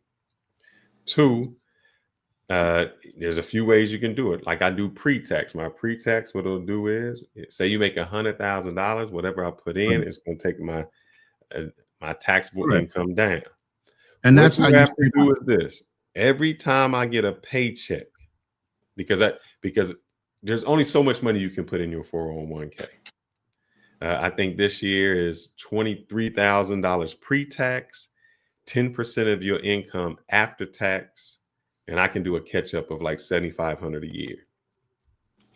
And when you do the one that's after tax or your pre-tax, yes. So let me give you an example. If I put in $100,000 and then it goes to $200,000. All right, let me just give this explanation. I am not a tax advisor. Anything I say here do not hold against me. Cannot be sued. This is just my opinion and things I've worked out. You have to go consult yours for your own. All right. But let me clear that up while you're saying that, because I am in this business. All right. Now you could be talking about a Roth 401k versus a regular 401k. So what happens is you put $100,000 in, right? And I make $100,000. So now I have $200,000. At the time that I retire, they are going to tax me on that $100,000. Plus so what I do every time I get paid is called a Roth in conversion plan. Right. So as soon as I get paid, that money that would have gotten taxed, so I don't wait until retirement to roll it over. You can roll Right. it over immediately. So Yes. if it seems that I might have made a few Oh, dollars the on it, 1035 exchange, you can exchange it for a like item. So if you want to roll it into something that's going to be taxable or non-taxable, you can do that. That's why in my business, when somebody gets an insurance policy paid out to them because somebody died, that is tax-free money. The stupidest thing you can do is take $1 million worth of tax-free money and throw it into something that's now taxable, because now you subject that $1 million to being taxed by the government. correct. So you're absolutely correct. So the way you're around it, guys, what I do is please talk to whoever your person is. I do a Roth in conversion. So before I ever, and especially when it dipped, like this year, I don't know when that was, April, everything went down. See, that dip is what hurts people that do not have pensions. And that's why I said corporations did the okey doke when they said, oh, here's the 401k. You can have a better risk of getting interest gain, but you're risking your money. And when those dips happened, like in 2008, when everybody had to go back into the working force because they lost so many thousands of dollars out of their 401ks, they started realizing, oh shit, these 401ks aren't as reliable as they're supposed to be. No, it's not that. It is as you get older or closer to your You're retirement. supposed to turn down your risk management Correct. from high to low. Correct. But a lot of people forget. They don't remember. They leave it at high risk, like they're still young and they can recover from those huge swings, and they can't. Correct. So, you know, My boy, I do it because we're gonna open it up in a little while. Hold on. Yeah. And there's some great things, like example. I know some people say they don't like working for corporate. I think if you do it right, man, there are some tax loops that you can get on. I get on with my HSA. My HSA is a health savings plan. So especially if you're young, I think this year you can put in $8,300 and it's tax-free, and it grows tax-free, meaning you can play the stock market with it. And so it grows over time. Just don't use it. If you're young, you don't need it. It helps out with your tax liability. It grows as you grow, and you don't need it till you get old. So when you get old and you got all the money, that's when you use it. Yeah. So, you know, there's ways that, like I said, you're going to be forced by 70 to use it anyway. So establish your shit by the time you get to 70 so that you can take advantage of the taxation off of it to benefit you in other ways. yes. And the reason I know when you said, what is your number? At this point, that's why I said my number would be 5 million. If I had 5 million and I sat it in a safe place, making about 5% interest, you know, I'd make just money off the interest. At 10%, I'd make what was it? 500,000 a year. So 5% is about 250 a year. You know, and you just pay taxes on your 250. But you make that every year, and you've never touched your principal. You're just living off your interest rates. That's where you got that fucking. It's in a movie, actually. That whole strategy is in a movie. I forgot the name of the movie, but I'm gonna find it. So if you can get to the point where you have some money saved and you can put it into something safe, you just put it into something safe. You're like, I'm just living off my interest. And that's all you have to do. I think, you know, a lot of times we just never get to that point because we either we're consumers. Yeah. We are consumers. And a lot of people are sheep. They just follow along with what everybody else is doing. They don't really inform themselves. They're like, well, what are you doing? Okay, I'm going to do the same thing. But they don't understand the whys of why they're doing it. And whether it's actually good advice to do it. Yeah, correct. That's one of the main issues. Like, I don't even really talk to people about investing or anything unless I'm on my channel where people already kind of know what I'm talking about. But if I'm talking like the regular people I know here, they're like, oh no, because it's like it's so strange to them to think outside of just doing what most people do, which is just go to work, come home, and complain about everything. But if you invest your money wisely, you don't have to really complain about too much after a while because you'll figure it out, how it works and how things go. Like you said, the interest, if you can draw interest, get you some whatever you want to get. Like, it's so many different things that you can invest in to make money. you just have to be willing to do that, to sacrifice. Like with me personally, I sacrifice a lot of my time where I could be doing stuff that other people are doing or things that I want to do just for leisure, just so I can have some money at the end of the month to save. And that's something that I really appreciate seeing from my father, actually. Like, he's the one that actually showed me that, like, I don't think he's perfect, but at the same time, he definitely instilled that in me. Like, make sure you have something to save at the end of the day, whether it's 10%, 20%, whatever it is. Just make sure you have something that you can save. And then I was able to build off of that basic, concept. And now my options are plenty. And you just have to keep that in mind. You can't just be like, oh, I can't do it because of this. A lot of people, like, I have friends that I try to talk to, and they're just like, well, I got this, I got that, I can't do it until this happens. And I'm just like, that's not, you're never gonna do it ever. You're not thinking like that. That's a bad. Let me answer this Gary's question real quick. The pension, can you will it to your child? No. That's the whole point of why they're trying to get people out of pension plans. It's until you die. Once you die, you age off of it, it's done. They're trying to get all the last baby boomers off of pension plans because there's so much of those resources tied up in pension plans that the company itself has to guarantee. So once everybody dies off of those pension plans, boom, they're free and clear to recoup all that money back into their assets and their resources. And now you stuck out there on the 401k plan and whatever other plans you have in your future. But yeah, no, they don't want people to continue to extend out those pension plans. They want you off. That was the whole point. But go ahead. No, talking about the investing thing, like, there's so many different ways in different countries that you can look into. So that's another reason that I bounce around from country to country, other than having the visa restrictions as a tourist visa. Most of the countries you can only stay for 3 months, but finding the place that's right for you and the business that you want to do is very important to me. Like, I have a certain type of business I want to open, but I know it's going to be very important. The first location that I open is going to be very important, because if it doesn't do well, then it's going to be harder for me to open another location. So I'm looking at everything that goes into that. Like I said, moving your stuff down there, how much you're going to pay for rent for a year. What you got to move down there? You say moving your stuff. What do you got to move? Well, I'm just talking about my personal effects. Like, if you're going to take your couches, your beds, your car, like your actual stuff. But I mean, from the 6-month trip, I realized that even though I downsized, like, I got the Airbnb here in Atlanta, that I think I'm going to probably stop doing Airbnb here. I might do it again, but for right now, I think I'm going to stop doing that.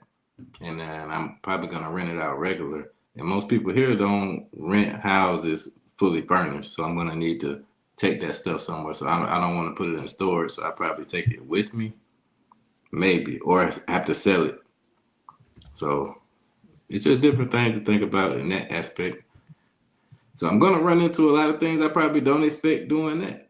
And I'm excited about doing that. So like I said, I'm looking at maybe Cuenca, Guayaquil, or Asuncion for the next couple of years until, I have some things free up with the family where I can travel further distances. But I want to be able to get back to Atlanta, especially to make sure my father's doing well. So he took care of me, made sure I had a good head on my shoulders. So I definitely want to be here to make sure that he's good. And I'm going with what Felipe said. Hold on real quick. Let me just say this. I sold my couches. I sold everything of any size. I just kept my important life stuff that I wanted to keep, historical things that I wanted to keep in America. You can buy couches. You can buy, furniture. I mean, I've already bought a couple TVs, and I'm buying a little bit of furniture that when we buy a house, if we buy a house here, I can move to those locations. It's a lot cheaper overseas anyway. You know that. Pricing for furniture and stuff like that is way cheaper. Costs you more to store it. So it's best just to go ahead and sell it and get from underneath of it, so you don't have to worry about storing it while you're gone. And that's what I did. I minimized everything in the United States before I left. I have a small storage unit of my basic stuff that I wanted to keep. Even my guns, I took. Fearless saw my truck, that SUV I was driving back home. I had that loaded with some of my stuff that I wanted to leave with my mom. I have a cousin that's holding my guns. You know, anything of value that I wanted to keep like that once I came back to the United States that would be of source. And I actually have somebody storing my vehicle for free, but he's going to be doing some work on it and things like that. So we negotiated he was going to keep it for free. And I appreciate him for that. But at the end of the day, if you're coming back, you want to keep resources available, yes. But certain things you can replace easier than paying the storage fee for the bigger storage unit per month. When if you think about how much extra it's going to cost you for that bigger storage unit to have those bigger items, you could have put that somewhere else and recouped what the cost of that sofa or whatever it is that you want and buy a brand new one when you come back. You get what I mean? Yeah. I mean, I didn't make a final decision on whether I was going to do that or not because I don't know the cost, so I have to wait of that. I get a $7,000 waiver once I become a permanent resident here. Yeah, and that's it for shipping things over here. Now, what that equates out to, size-wise, weight-wise, or whatever, I never looked into how much it would cost to ship a vehicle over here or anything like that, because that was my initial thing. Well, I'll just ship that car over there. The Philippines is a lot further away, for sure. Yeah, exactly. And 7,000 will get eaten up real quick. Yeah, depending on what that really means, and physical money, you know, when it comes to shipping costs. But yeah, you got to look at all your angles when it comes to whether you're going to utilize that for shipping items. Like now, I would ship something over that might be taxed, like electronics. I would load up on shit that I could get excluded from being taxed if I imported it over here or brought it over here while I was here in the States. Like electronics, you get import fees. Cars. This is the first country I've ever been to that doesn't actually have car lots. And I think Thailand might be the same way. They have business fronts for car dealerships. You order the car and then they ship it over here. You pay all the import tax and the fees and everything else, and then you get the car. There are no car lots here unless you're just talking about used cars. And most people just sell their cars that they owned previously by themselves on Facebook. But there are no car lots like that, because it costs so much just to have a vehicle sitting here. Most Filipino car dealerships are not just going to stock cars for you to occasionally drive by when you have the money. The income rate isn't good enough here for people just to be holding on the cars on a car lot. They just don't do it. I mean, I drove by a Bentley dealership in BGC. I was like, what the fuck is a Bentley dealership doing here? They have one fucking Bentley in that damn dealership. Inside of an office front with a big ass glass on it. You basically walk in, order what you want, and they'll ship it. But you're going to pay everything up front. And some things, I think one reason you got to get with a local person is, like, I never knew in DR, I knew in Brazil, Colombia, even in Mexico, because I've seen some stores. You know, if you, like, say you live in your city, there is always an immigrant population there. And that immigrant population is always sending something back home.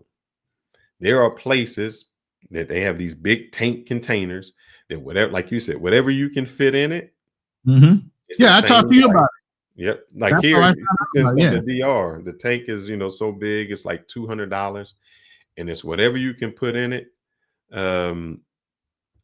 It gets there. So if there's some things that you need to take back, and you're like, oh, I'll bring this back. Yes. But I know when I first moved here, I kept a storage unit. And I was like, man, because I stayed in an apartment. Man, after 3 years, I'm like, damn, man, I'm paying, because it kept going up. It started to get you an introductory price.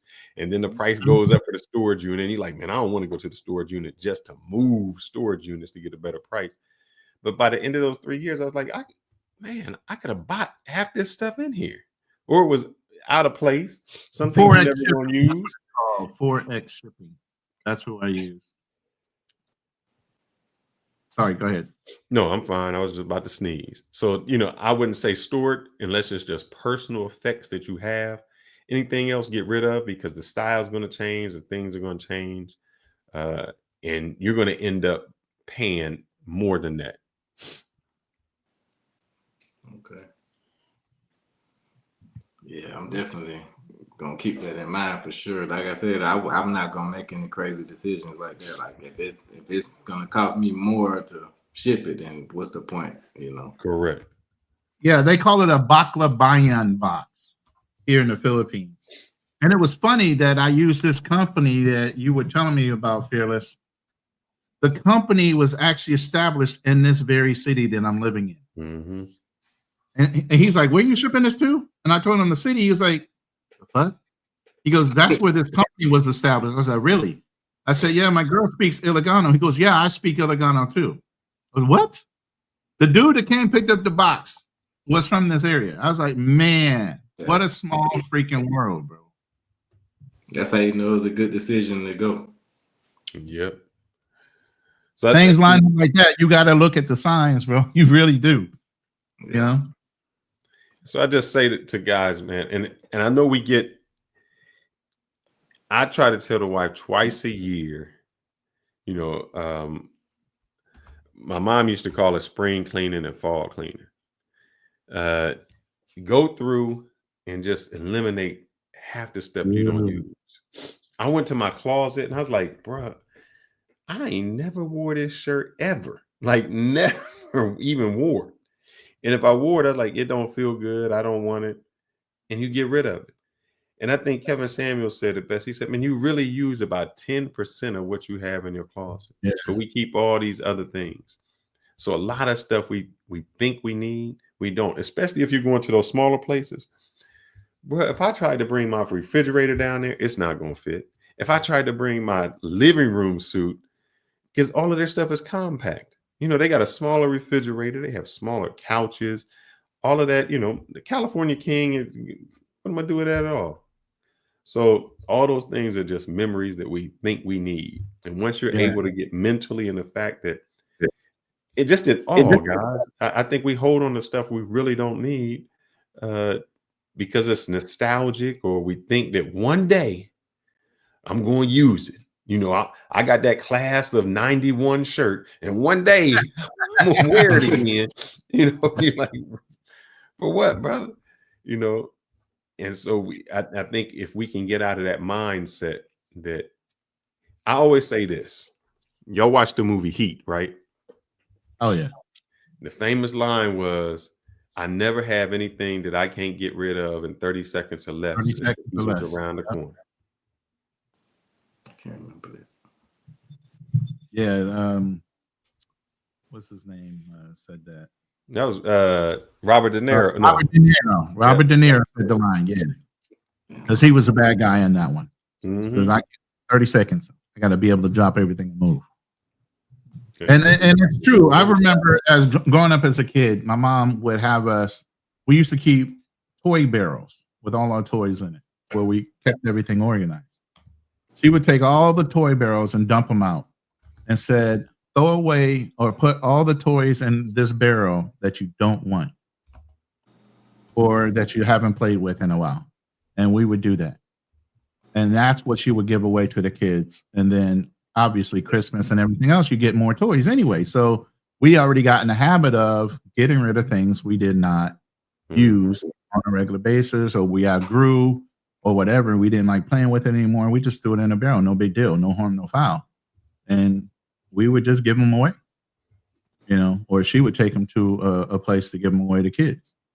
You know, so yeah, you get in that mindset and you start, and I notice every time I live somewhere for 3 to 5 years, how much more stuff you accumulated. When you first moved in, you had so much room. The longer you stay somewhere, the more shit you start accumulating. Like, where the fuck did all this come from? Yeah. You know, and then you start having to, again, minimize what's really important and what's not. I moved from a 4-bedroom house in Vegas back to Kansas when I was going through my divorce. We had enough furniture in that house. My ex-wife had a whole living room set, and she took the formal dining room set. I took the kitchen that set, and a whole nother set of couches and everything else. And then there was a whole nother set of couches. And I was like, the guy that was helping us move said, bro, you can have it. Give me $200. He took so much shit for $200. It was ridiculous. But it was, and then we left a lot of like Christmas stuff or ornaments and stuff that was going to go on a tree that we outfitted a whole house for that we didn't need anymore. I mean, you really have to start looking at really how much stuff am I accumulating over the years of being one place, and then go through it, get rid of it. Yeah, that's what I was saying, Ronan. When I came back from this 6-month trip, I've already downsized a lot from, I was just living by myself in a 3-bedroom, 2-bathroom house.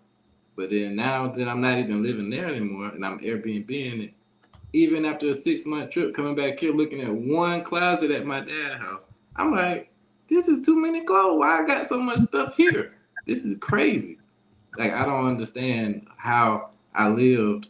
I was good though. Like, I was wearing a different outfit every day, different pair of shoes every day for 6 months. And now I'm looking at all this stuff like, why do I have all this? This is crazy. So you are definitely right. Like, traveling for that long will teach you that you do not need that much stuff. Mm-hmm. I was only washing clothes. Like, I would take if I didn't have the washer and dryer in the Airbnb, I would, take it to get stuff washed. That was like once every 2 weeks maybe. And that's like regular. That's perfectly fine. I wasn't having to go wash my clothes every 3 or 4 days. I could wait maybe a week and a half, 2 weeks. Yeah. So you don't need to have that much stuff. You realize that that's something that you will learn, especially in these countries, man. Unless, like, some countries are super hot, like Brazil, Dominican Republic, where you like sweating profusely, then you're gonna run through clothes faster because you're taking. Like when I was in Paraguay the first time, it was. But the whole thing is, even our summer fabrics are different than their summer fabrics. That's true. Their climate's different. They already know what fabric. I never really buy clothes because I got so many. Exactly. So I mean, other than shoe sizes, because believe me, if you're a tall dude, I'm 6'2". I wear a size 13, 14, bro. I ain't finding no shoes overseas. Not easily. I'm gonna have to order them. I halfway have to order them when I'm in the United States. So when you like sizable dude, and yeah, there's certain things you're gonna need to know how to do. And by the way, Amazon does ship over here. It's gonna cost you a little bit more if you spend over $40 or $50 on items. They'll ship for free if you're an Amazon Prime member. But after you get to a certain amount, then you'll have a shipping fee or import fee. But they will ship over here. So, and then they actually have a warehouse here with Amazon. You have Lazada. You have other places that you can order things from. But the reason I bring up Amazon is because they have American sizes. But there's certain things that once you jump to a different country, as an American, if you're a big dude, you're going to be going to look for shit that you can fit while you're going out of the country. So when you come back, you don't have to worry about shopping. So there's things around everything, but I only bought 2 pairs of shoes. I left a lot of my dress shoes, a lot of that shit at home. I was not going to pack a bag just for fucking shoes. I have hunting boots. I have fucking thermal boots when it snowed. I had all kind of shit for whatever issue that I was going to go through while I was in the Midwest in the wintertime. When I moved down to Texas, I had shoes for everything that I was going to possibly be doing. Cowboy boots. What the fuck I need cowboy boots in the Philippines? But there's also places that you can get a mailbox. I know they do it in DR. They get a mailbox here, and then that mailbox ships everything to. It's just a mailbox place, like a place that would be like a local address, and people ship it there, and then they ship it overseas, so they can get all of their stuff. And that shipping place only charges a minimal amount. Yes, some of the problem is the smaller dudes, y'all got it, man. When you go somewhere overseas and you're a little bit bigger, extra large in other places is not the same extra large in the United States, man. Nope. It's like wearing a medium. I've been over there and I had to get something. I'm like, man, it's the tightest shirt there is. And so I couldn't dress like a local because none of the stuff fit. I have a dress shirt and if I do like this, the buttons like I'm about to rip from Superman or something. So I buy like soccer jerseys, maybe like that. I got like 3 soccer jerseys from different countries. But you have a lean body, bro. You can conform a little bit better than some of us. But I have a 62-inch shoulder width, but I knock myself trying to walk through doors. But Okay, even over there, they're like, I'm tall. I'm They like think I'm tall. tank. You know, literally a tank. I can't help myself. It's hard for the way they cut some of these doors here, man. They're not standard USA size doors. You know, some are leaner, some are wider, and they cut them however they want to cut them. I'm like, but I'm turning sideways to get through certain doors just because my shoulder went. I definitely got to get like the extra larges myself because, like you said, I'm talking to chicks and they're like, "You're tall. You're so tall." I'm like, man, I'm not in the United States, but you know, over there, it's still different. Different places, especially. Hell, Fearless is tall overseas. You know what I'm saying? I'm tall overseas, but don't let them play on you. They always think I'm like The Rock or something, man. I'm like, brother, I'm trimmed down. I guess I'll be The Rock trimmed down, so I guess I still can be The Rock. You know, shoot, we almost got to do it. Tattoos on that arm, man. Yeah, that's what I was saying. You got to have a local person be able to just help you navigate through all of it because they've been doing that for years. Why you try to reinvent the wheel? We try to reinvent something, and they've been doing it. But that goes to what you were saying about not staying on those resorts. Because when you stay on a resort, you're not going to get any real people. You're not going to meet people that can help you for it. They can help you. They'll help you, but for an extra cost. So you're going to be spending so much money that you should not be spending. Correct.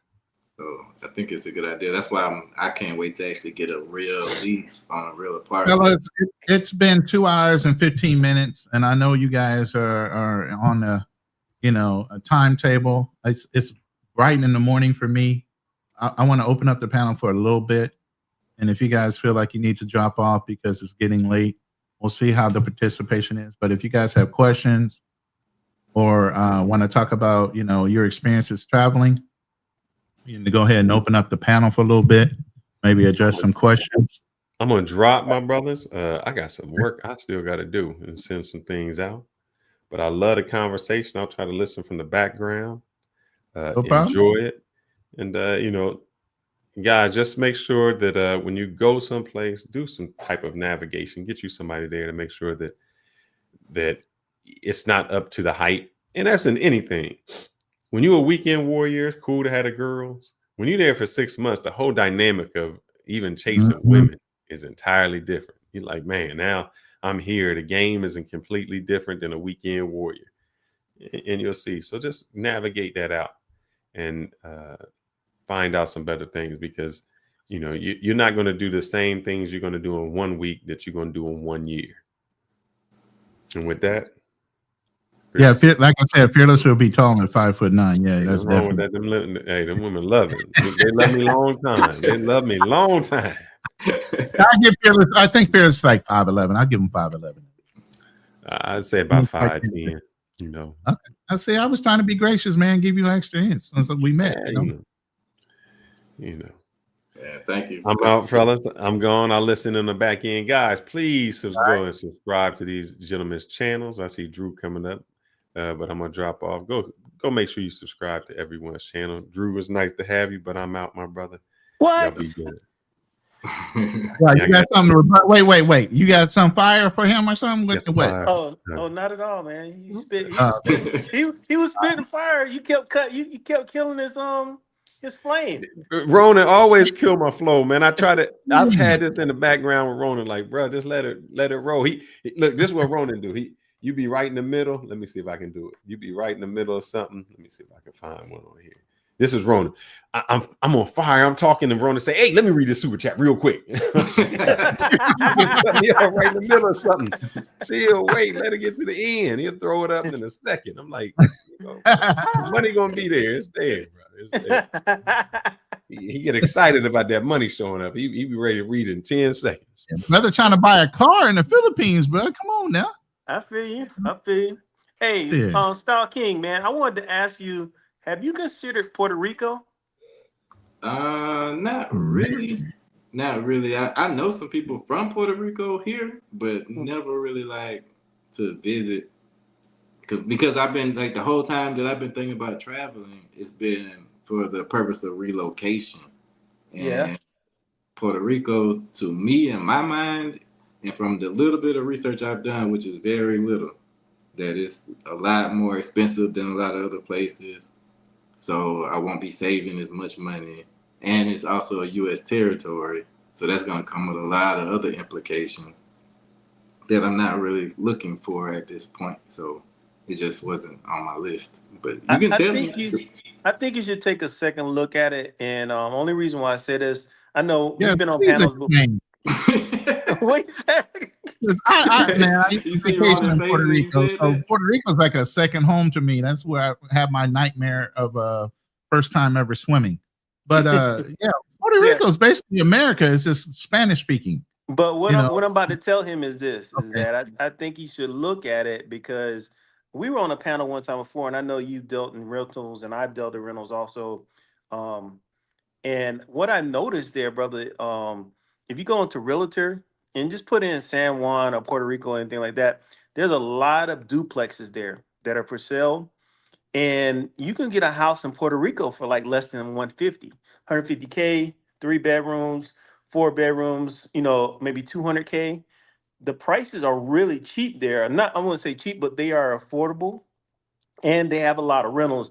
Because I was talking to another brother, I said, actually, I wish a lot of brothers would look at that Puerto Rico, because you can launch down to South America real quick there. You can launch back into the States real quick.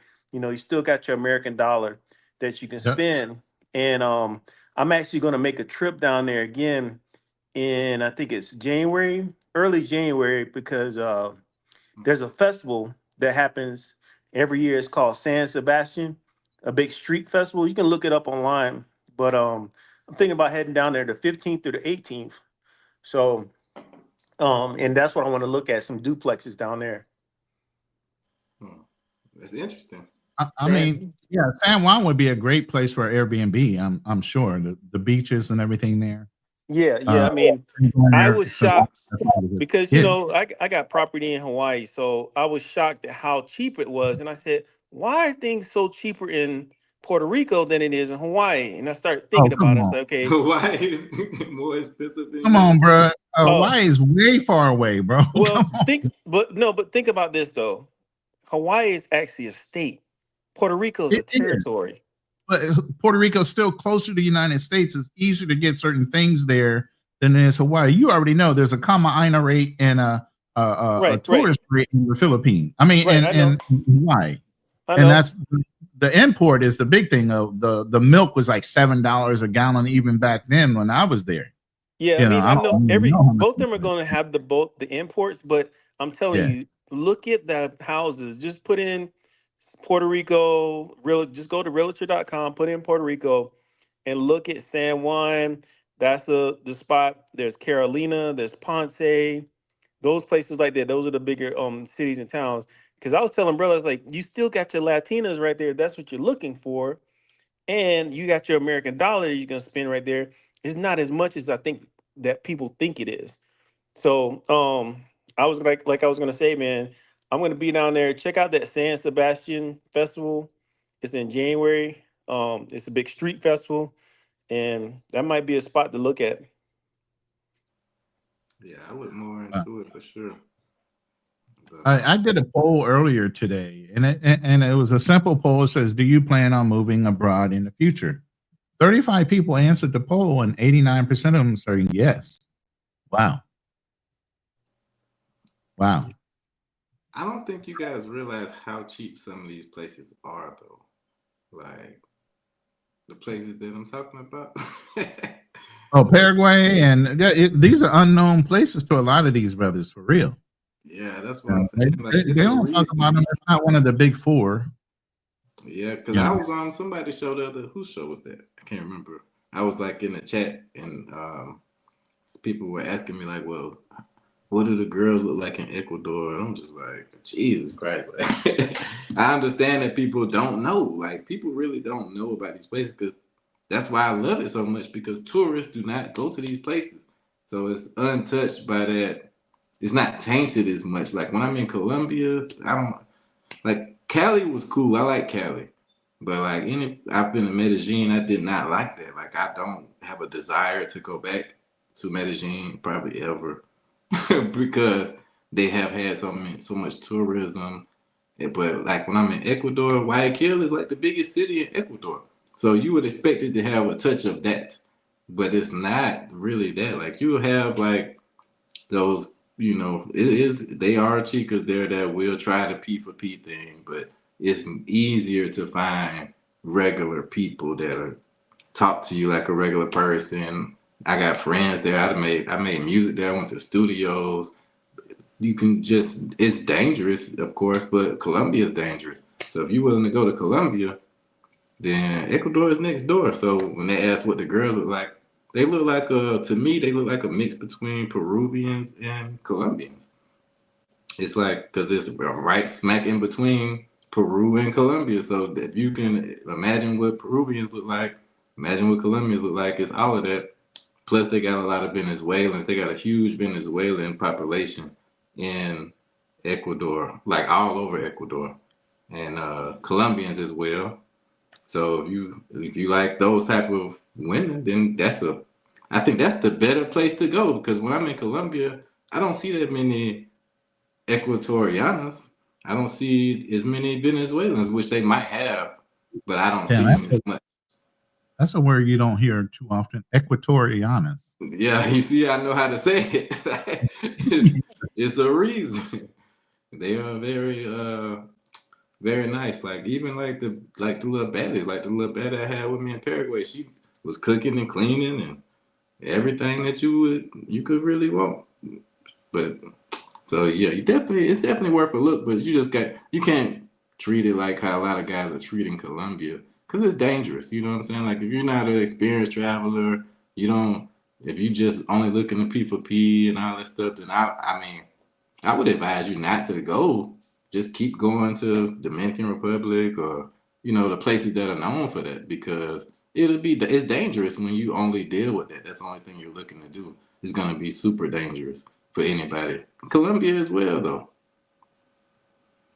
But that's my advice. Do whatever you want to do. Hey, I dropped the Puerto Rico property in the back chat. Take a look at that real quick. Let me see. You want me to pull it up on the screen? Yeah, pull it up. Oh yeah, thank you. Because I will click myself off to live. Hold on 1 second. I'm looking at some on Facebook right now. They looking like American prices compared It's to. saying you cannot look or find this page you're looking at. What the heck? Do you have to have an account with these people to look at it? It might be because you're in a different area. No, I have my VPN on for Kansas, Okay. for being here in the state. So, I don't know. Okay, so like, go ahead. go ahead. If you have it, you want me to share it, I can do that. You already pull it up, but you're on your phone. I don't know. Yeah, I'm on my phone. So like the prices. So when I was in Dominican Republic, I was like, Oh, try this one. Well, let's see. We'll see if you can pull it up without links. I don't know. All right. But yeah, so I was thinking like when I was in DR all the time, I was like, man, it's so cheap here. You can do this for this price and all that. But then once my homeboy put me on, and once he put me on Ecuador, and I started going other places in South America, I was like, I was paying like 3 times the price for stuff that I should have been paying. So that's the thing that kind of gets to you, when you travel to different places, instead of just going to like the Bahamas and places like that, Dominican Republic, because those places are cheaper than the United States. But once you go to like South America, even like Vietnam, the Philippines, Thailand, I've seen like they have those type of prices where it'll make you just be like, why would I want to go somewhere else and pay more for the same thing? You have a luxury. I'm looking, they got villas, 4 or 5 bedrooms, 4 bathrooms, swimming pools, jacuzzis for like $200,000. Where is this at? Ecuador, Oh, that's cool. Paraguay. Yeah, that's cool. Yeah. Even places in Colombia, like Pereira, Colombia, they got the same type of thing. But I'm just looking for something that's more all around, like I said, like places like Cuenca, Ecuador, Guayaquil, Asuncion, Paraguay. You can get all those things extremely cheap, and you can What's the live. land owner? Is the land ownership? Can you own as an Yeah. American, or Yeah, you have to be American? Nah, you don't. You as a foreigner, you can own land just like in the United States. You can just buy it. They'll sell it to you. As far as I know, from Google. Okay. But I definitely plan on doing that. So, and then I actually plan on getting residency. Like from what I've researched, Ecuador and Paraguay look like the easiest path to citizenship and residency are in those places. Because I know Paraguay is relatively cheap. They used to have it where you could put like $5,000 in the bank account and apply for residency and get permanent residency that way. But they stopped that I think last year. So now it's a little bit tougher, but it just depends on the way you go about it with it, whether it's residency by hey, what's up? Hey, what's up, Phil? What's going on, my brother? You're muted. There you go. You're muted. What's it called? Am I good? You are good. Loud and clear. Yeah, I was just trying to adjust my volume. Let me see. I can't hear myself. You guys talk. Let me see if I can hear. Okay. Okay, I can hear you. I can hear you now. I was adjusting. I have this thing plugged in the speakers, and it was too loud when I first came up. But thanks for having me up, Ronan. I just wanted to be encouraging to these young people. It's always inspiring to see young people looking at these opportunities and, being more adventurous than a lot of your peers. So I just wanted to be encouraging to you both in that you're on the right path of doing that as a young person. Absolutely. Are you talking about who are you talking about? Both of y'all. Y'all Oh, too young. both of Y'all the youngins. He I ain't feel like I'm old. That's why I'm like, what? Yeah, me y'all- too. No, you're not old until you start getting a little salt and pepper in your hair and all of that stuff. And even then, I don't think of myself as old, but I realize I am when I talk to young people. So, Thank you. but what I wanted to encourage you to do, Ronan knows this, but I moved abroad initially when I was 22 years old, when I graduated from college. I went and I lived in Mexico, and I worked there. I was teaching at the university there. And one of the things that I like about the conversation that you guys are having is that you're thinking big off the top, meaning that, you're looking at trying to buy property and start businesses and things like that. And I just want to encourage you. And this is actually, I was in the chat, I thought this guy, Dan, might have been. There was a guy, I don't know if you've talked to him before, Ronan. It's like Dan, and I think his surname starts with an S. I think his channel is Dan Speaks. But he was on with Austin a couple of years ago. And he gave him a lot of great advice. And, I want young people like yourselves, and I'm talking to Style King and Drew, to use the resources you have available to you, like Ronan, like Fearless, like, this Go ahead guy. and put yourself in there, man. You a world traveler too. Don't play. He said 22. Shoot. Yeah, Dan. Yeah, he's a light-skinned dude. But in any case, the point was, if you start with a big vision of what you can do, the possibilities are infinite. One of the things that I, in retrospect, wish I had done when I was living in Mexico was to start a business and to buy property. But I just didn't have the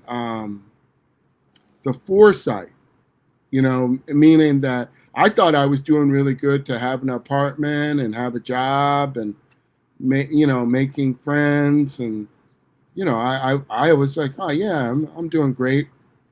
And my friends at the time, being the local friends, they were like, man, you should stay here for graduate school. You're already all set up at the university. Why don't you just, go on and get your graduate degree here?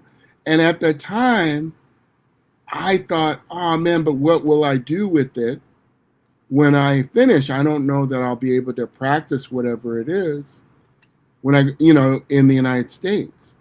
What I didn't realize then was, what the hell did I need to go back to the United States for?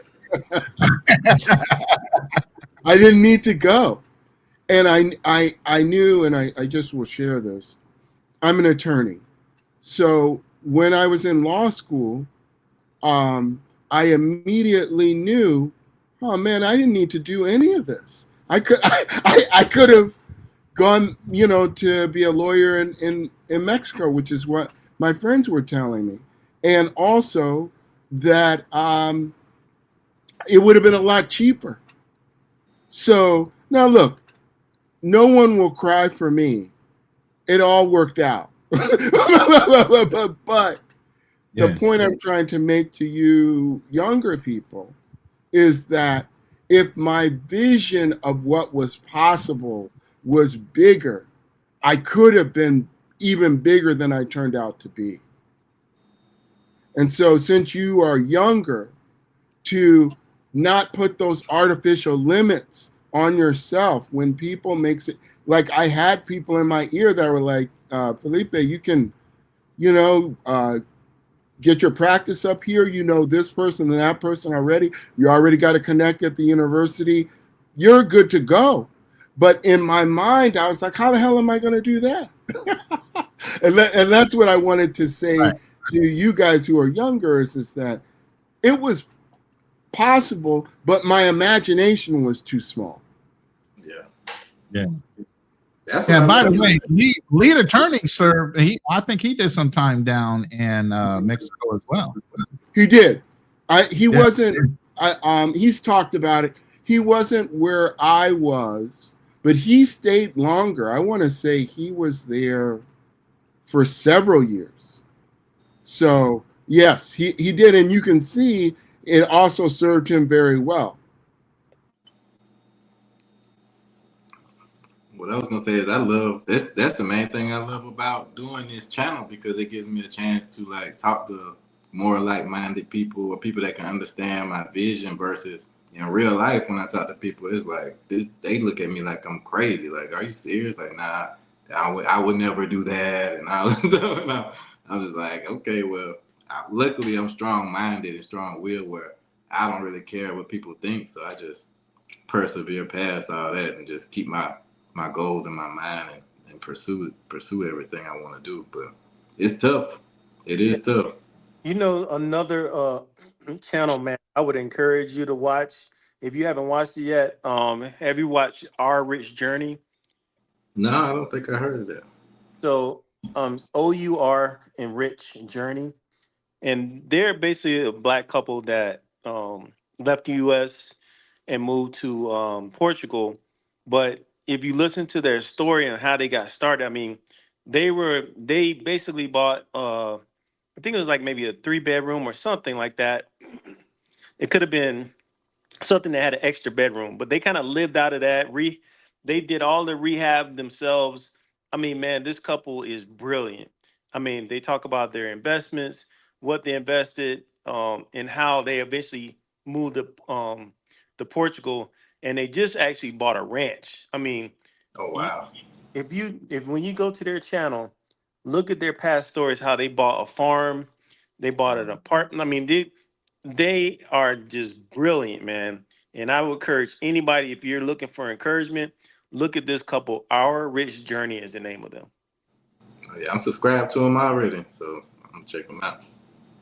Yeah, there's a lot of YouTubers out there that we just aren't exposed to that are out there doing the thing.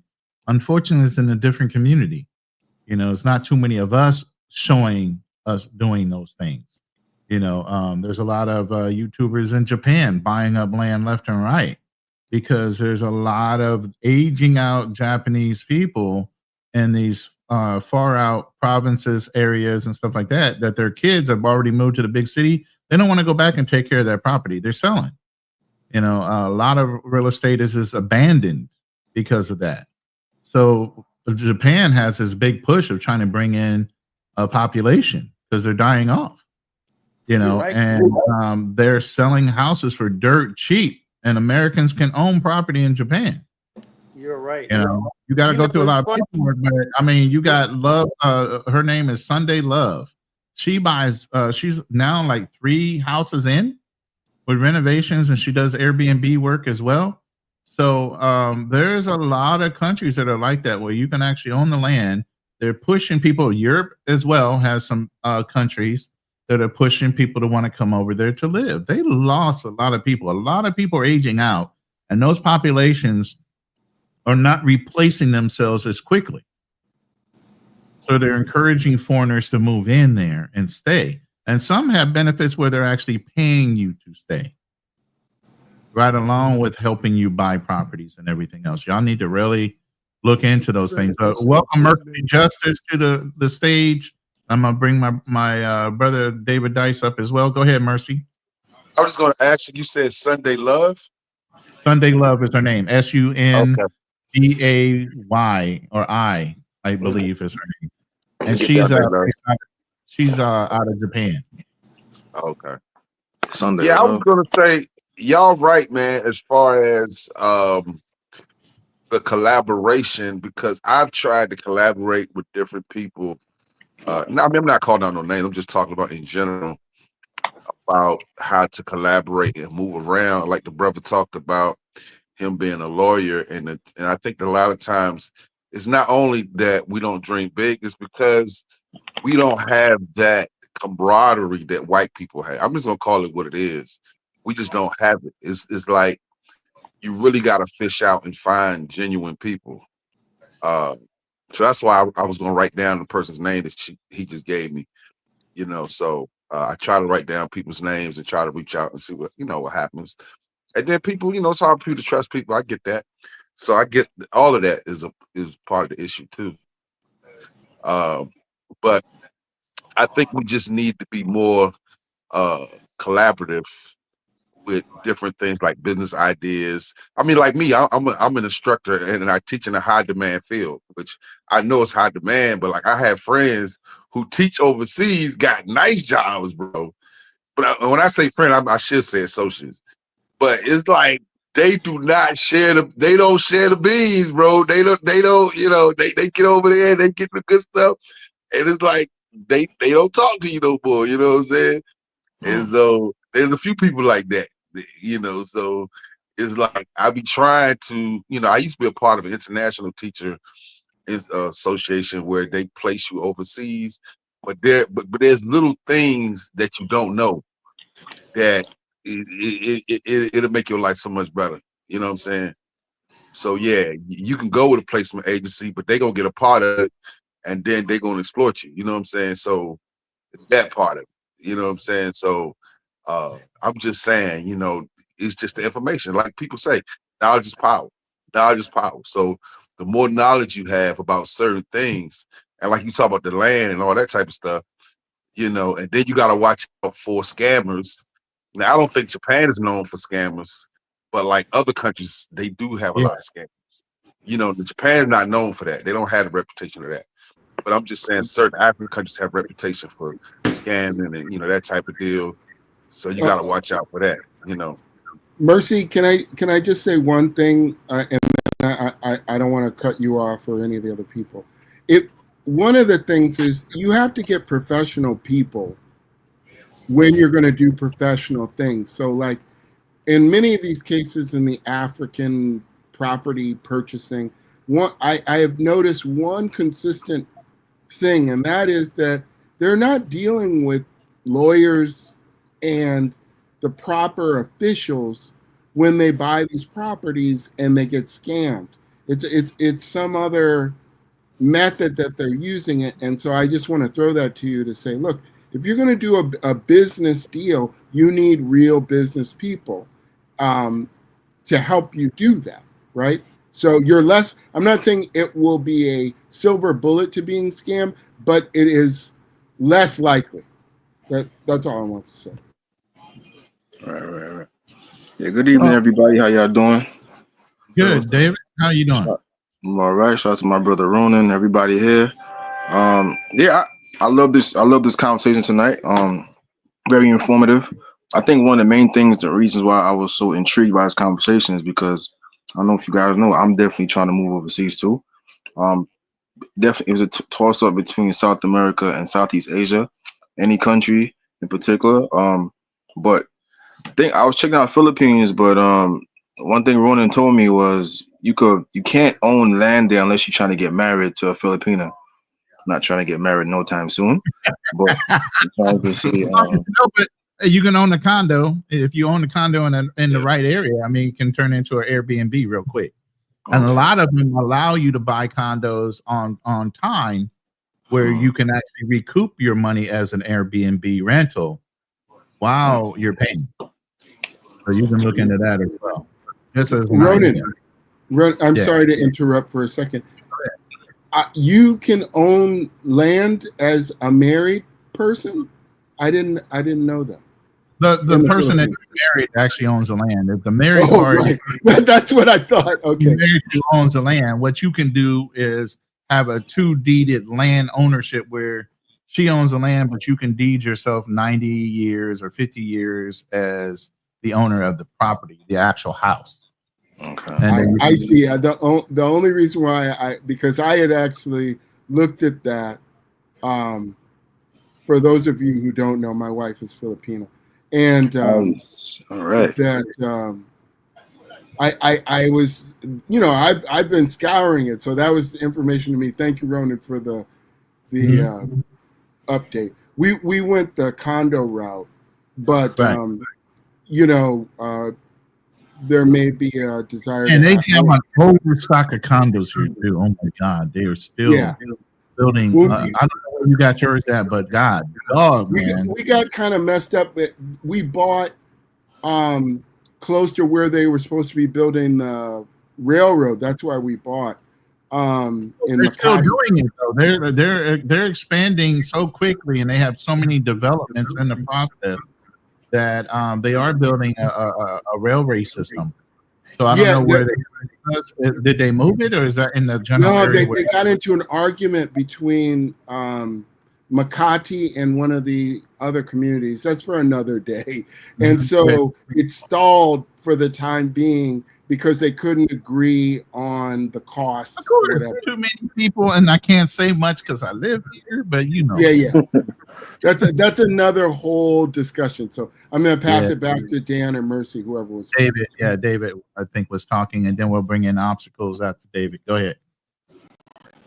Oh, me? Sorry. Yeah, you were talking. Kind of jumped in on your spiel. So if you're done, then we'll go ahead and bring in obstacles. But I want to give you an opportunity. Yes, sir. Yes, Mr. Ronan. Because I'm gonna do a conversation with you because I don't believe in traveling to other places without knowing somebody who got foot to the ground already. But definitely, I'm thinking about places where because I do personal training too. So I'm thinking about places that's like real into fitness and health. You can't do that in America. So that's like a business I would definitely want to start overseas. Something I definitely want to tap into. I gotta think about, medical health insurance for my parents. That's big. So any place I'm going to, I'm also considering those factors. I'm not trying to go, definitely not trying to go to Puerto Rico. Thing to consider is the medical issues. And by the way, America is not the top medical industry when it comes to hospitalization and care. There are countries, and most of them are in that big four, have good medical systems in place. Colombia, Thailand, Philippines in certain areas, Brazil, and so on. So there's a lot of other countries besides for America that can give you good quality medical care for far less than what you pay for in America as well. And I think the biggest thing is I want to build my home. That's my main thing. I want to build. You definitely have that ability to do it anywhere that you go. Believe me, a lot of brothers out there building, they're just not putting it out there. Yeah, I would recommend you, brother, if you can. There's another brother to look at online. His name is Carl Pierre. Carl Pierre. Yeah, I think he does Europe. Isn't that the European guy that does a lot he of normally does Europe and he does South America homes. But he's a definite brother to look at his channel. Look at the knowledge he's dropping on there. Very professional guy, family man. Carl Pierre, Karl, and then Pierre, I think it's Pierre. All right. Thank you. I put C for a second for Carl. Appreciate you. All right, we're gonna bring obstacles. Is your opportunity? No pun intended. Go ahead. What's going on? What's going on? How you doing? What's going on, my brother? Simplify. What's going on, man? How you doing? How you doing? Great. I can't complain. Another day alive is another great day. Again, before I already gave you your flowers earlier today. How successful you've been as a younger man and able to get out and start traveling early, right along with Style Kings.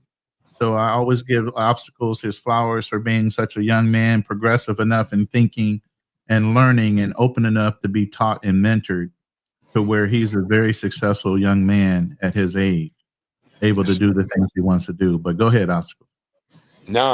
I appreciate that. I wanted to add too, shout outs to you, of course, first and foremost, especially you putting in the extra hours right now. But I do want to also highlight about living abroad. One of the biggest things that I would help people understand, and it'll make it easier because what I often see is brothers saying, or just individuals, I'm done with the West. I'm going overseas. And what they fail to realize, and they struggle while they're overseas, is that the opportunities in the United States have set you up where you could be rich in Thailand, in the Philippines, anywhere in the world almost. And so the American dream is global. No one said you had to go to Middle America or stay in Detroit in order to actually pursue it. But net, because you live in a great empire like America, you can go overseas. And it's not cheap according to the locals. If you get a Thai job, everything becomes expensive. Thais are in debt. They're dealing with a lot of issues. They don't have no money themselves. So the economy is still distressed. But because you make USD, powerful currency, and because you had the opportunities of a high paying salary or great investment vehicles, you guys can go overseas. So it's not necessarily a lose on the American front, it's a win. You just got to relocate yourself. And that has put me in a better situation. So when it comes to making investments or deciding how I'm going to build out my lifestyle, I leverage overseas. I outsource my lifestyle. I always say outsourcing your life. And so you make money in the United States of America, just like Apple does, but you make your products in China. And so net, live your life in Thailand, live your life in the Philippines, and live your life in Colombia, but make your money in USA. If you do that, then you'll have enough, more than enough, to live like a king and wherever you decide to go overseas. And that would help a lot. Hey, hold on. Hey, Ronan. Yeah. I'm sorry. Does this brother have a channel? Obstacles. He has a channel? Listen, bro. Let me say this. So this man is very successful. Yes, he had a channel and was warned, yo, let's stop talking. You could be held liable for some of this shit you saying. So he took his channel down. But yes, he had a good channel, was given good, positive financial advice on it. And like I said, why would you risk your millions to give advice to somebody and you're not getting the exposure that you need? So he went ahead and backtracked a little bit. But I'm going to start my channel, and of course, I'll invite him on and some others that I know are already demonstrating their success overseas and the things they do, and knowing how to move around the planet, and also successful in business and other things. So you will hear from him. Yes. I appreciate it. Yeah, he definitely gave some good advice, because people here in Germany are doing the same thing, but they're doing it in Vietnam. The people are taking the euro and making money here, but people who are in coding and graphic design, they're living in Vietnam. but working for companies here in Germany and Poland, also Switzerland, because Switzerland pays the most. So there's people who are working in tech in Switzerland but living in Vietnam because it's so cheap. So he's giving great advice. Actually, it's a great cheat code. Nice. I heard about people doing that. People will buy homes in overseas but still work in the U.S. So like probably once or twice, they might take a trip home to their second home. You can't buy a home unless you're married into the family. That's why a lot of men are trying to start families in these countries, because once you're in, then their kids have a chance to come and have a real infrastructure. This is one of the things that I think a lot of Black men are kind of learning, that in America, the family structure system is not a great system, and they don't want to be put in nursing homes. So they're also, this is something they don't speak about in the passport movement, but a lot of men my uncle's age have decided to start a new family, not because they're disappointed with the family they have in America. It's just the system didn't allow it to flourish in something that's going to be great for them in old age. So they rather be in a culture that holds the elderly in regard, because we don't hold the elderly in regard in America. So that's why my uncle went to Chile. He was like, look, I'm starting a new family, but also this family that I'm getting with, it's her side of the family. They're going to take care of me. It's the young kids that are here who are already thinking they're going to take care of me as I get older. And I think as Black men, it's very important that we kind of start thinking about that. And that's why it's kind of good. The person who's younger, he's trying to figure out where to go as a young man. But I also think as an older Black man, it's unless you want to be in a nursing, and if you're in a nursing home, you get lucky. Most average Black men in America don't even get that. So why not think outside the box and put yourself in a situation where you're taken care of in your elderly age? Right. And let me throw this to Berlin. The average cost of a nursing home in the United States is $6,000 to $10,000 a month. Jesus. That's insane. Yeah, and being in the industry, usually people sign over their homes in order to go live in a nursing home. Yeah, so they're actually selling their homes in order to live in a nursing home. But think of this in the inverse. We're using the code of making money in America to live overseas in a more comfortable lifestyle. The inverse is everybody trying to get in America to make the American dollar, to send it back over and remittance money to their countries. And that's what a lot of these countries do, especially the Philippines. They have foreign overseas workers. This is a whole fucking thing for the Philippines. That remittance money that's coming in from these foreign overseas workers in all these countries is a huge dollar amount. Now, sir, I'm from Oklahoma. I went to Oklahoma Public School. That word you use, remittance? Remittance. What does that mean? It sounds fancy, though. It is. And it's financial at the same time. It's fancy and financial. Okay. And that's one of them words that's one of them words you drop on a date. You try to impress a chick. All right, I'm gonna use it all wrong and shit though. I don't care. Not only do you have the GDP when it comes to what the country produces, you have a remittance. And that's what the country takes in for foreign dollars from overseas workers that they're sending to their family members and everything else that live within that country. There's a whole nother line item when it comes to income beside for GDP is remittance money from overseas workers that are sending it back to their countries as a benefit. And Philippines is capitalized on that when it comes to remittance money. Sir, I'm gonna fuck this word. I'm gonna fuck this word up so much, but I just know that you have planted a seed that's gonna. I'm gonna every date that I'm on for the next month, I'm going to try to use this word. And use it incorrect, like I'm just trying to get some generational wealth and put some remnant seeds in my kids' lives. Like I'm gonna fuck it up. Like I'm trying to get like you guys ever watch It's Sunny in Philadelphia where he's trying to say philanthropist and he's on a date and he's like, oh yeah, I'm just a full on rapist, and he's trying to say philanthropist. That's how I'm gonna use this word. I'm gonna destroy it. Hey gentlemen, I would like to present a question for the panel. Yes. Do y'all think dating in the United States is dead? Is what? What? Y'all think dating in the United States is dead? Hell yeah. I'm sorry. Wait, did you say is it dead? No, it's I never say it. Is that a consensus? No, I mean it's thriving. It's dating is still Men still want to date. Women still want to date. It's just people are tired of Wait, hold men on, are hold getting on. tired of being finessed. Let's Okay, clarify. Chivalry is not but dead. Wait, okay, stop, but stop. I guess what I'm getting at Let me is clarify your question. yeah. Go ahead. So it's not just is it dead? It's not that it's dead. Yes, you can date in America. Yes, you can date pretty women in America. You can date nines, tens. Is the morality of dating in America where you move towards an actual full-blown relationship and marriage and loyalty and peace and all that dead? Let's really get down to it. Absolutely, that part of it is dead. But can you date? There's peace in marriage? I didn't know that. Depending on how much money you have, you can date all day in America. But when it comes down to the purpose of dating in America, is that part necessarily dead? It's really hard and few and far between to find a good quality woman in America that gives you all those ancillary things that you're looking for when it comes to peace, loyalty, and all the things you want in a traditional wife in America. Those things have gone. But can you date in America? Absolutely. I never had a problem dating in America. I'm gonna ask you guys, Hang on it, Mr. Not necessarily. What's that guy's name? Mr. Mercy Justice. Brother, don't date in America. Don't.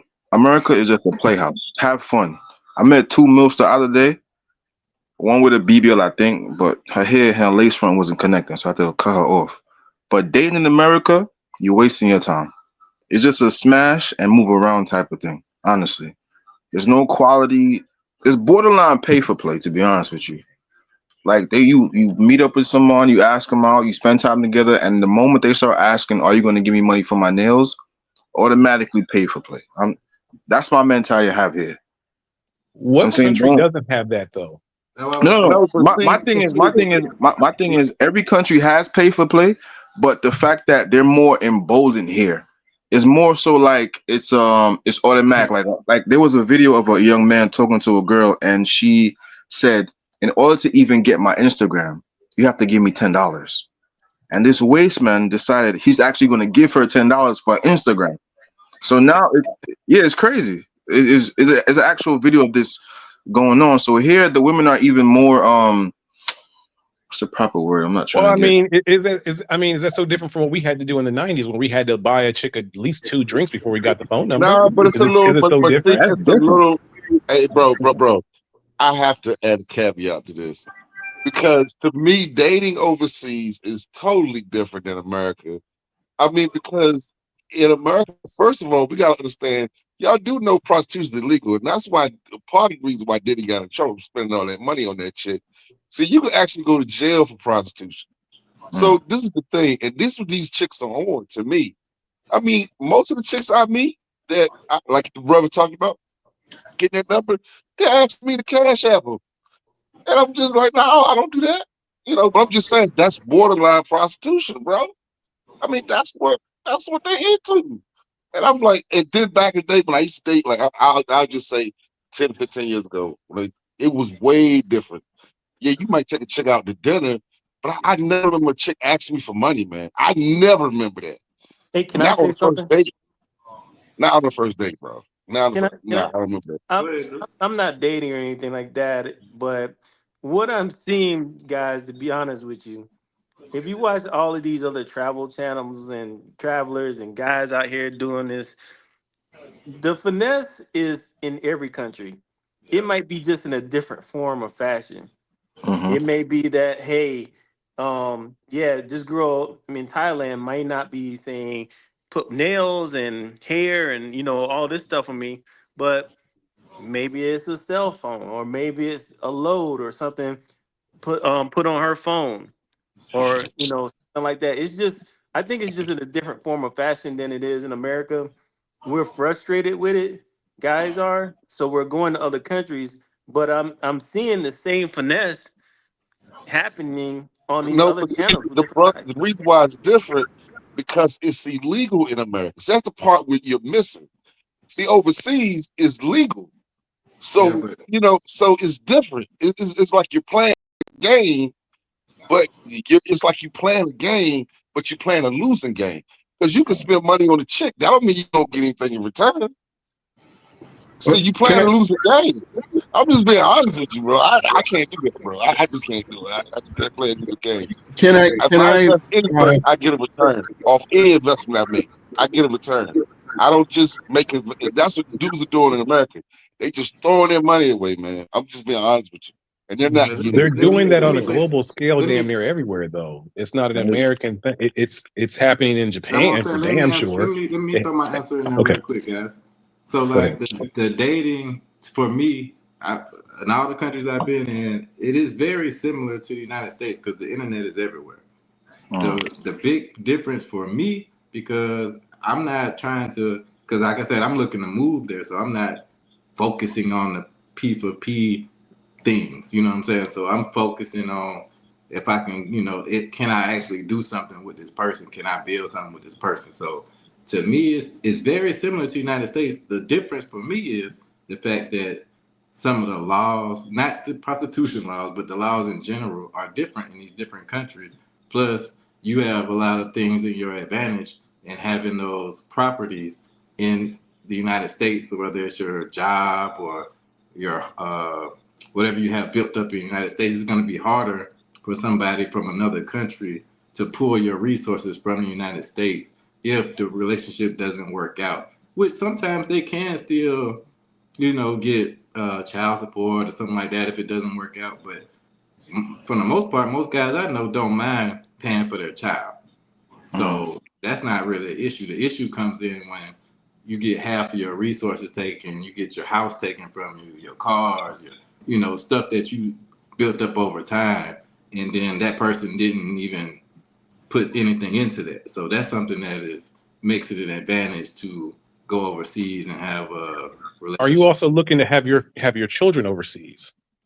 I mean, if that's where I'm living, then for sure, yeah. Because like I said, so you wouldn't want to. You wouldn't want to bring the children back to America. You would just go ahead and want to integrate into the society there and have your children raise them there. Well, I mean, things change, like I'm not going to say I won't or I will never, you know what I mean? But I'm just, I plan on it's a logical question because your father rights as an American are stronger outside of America.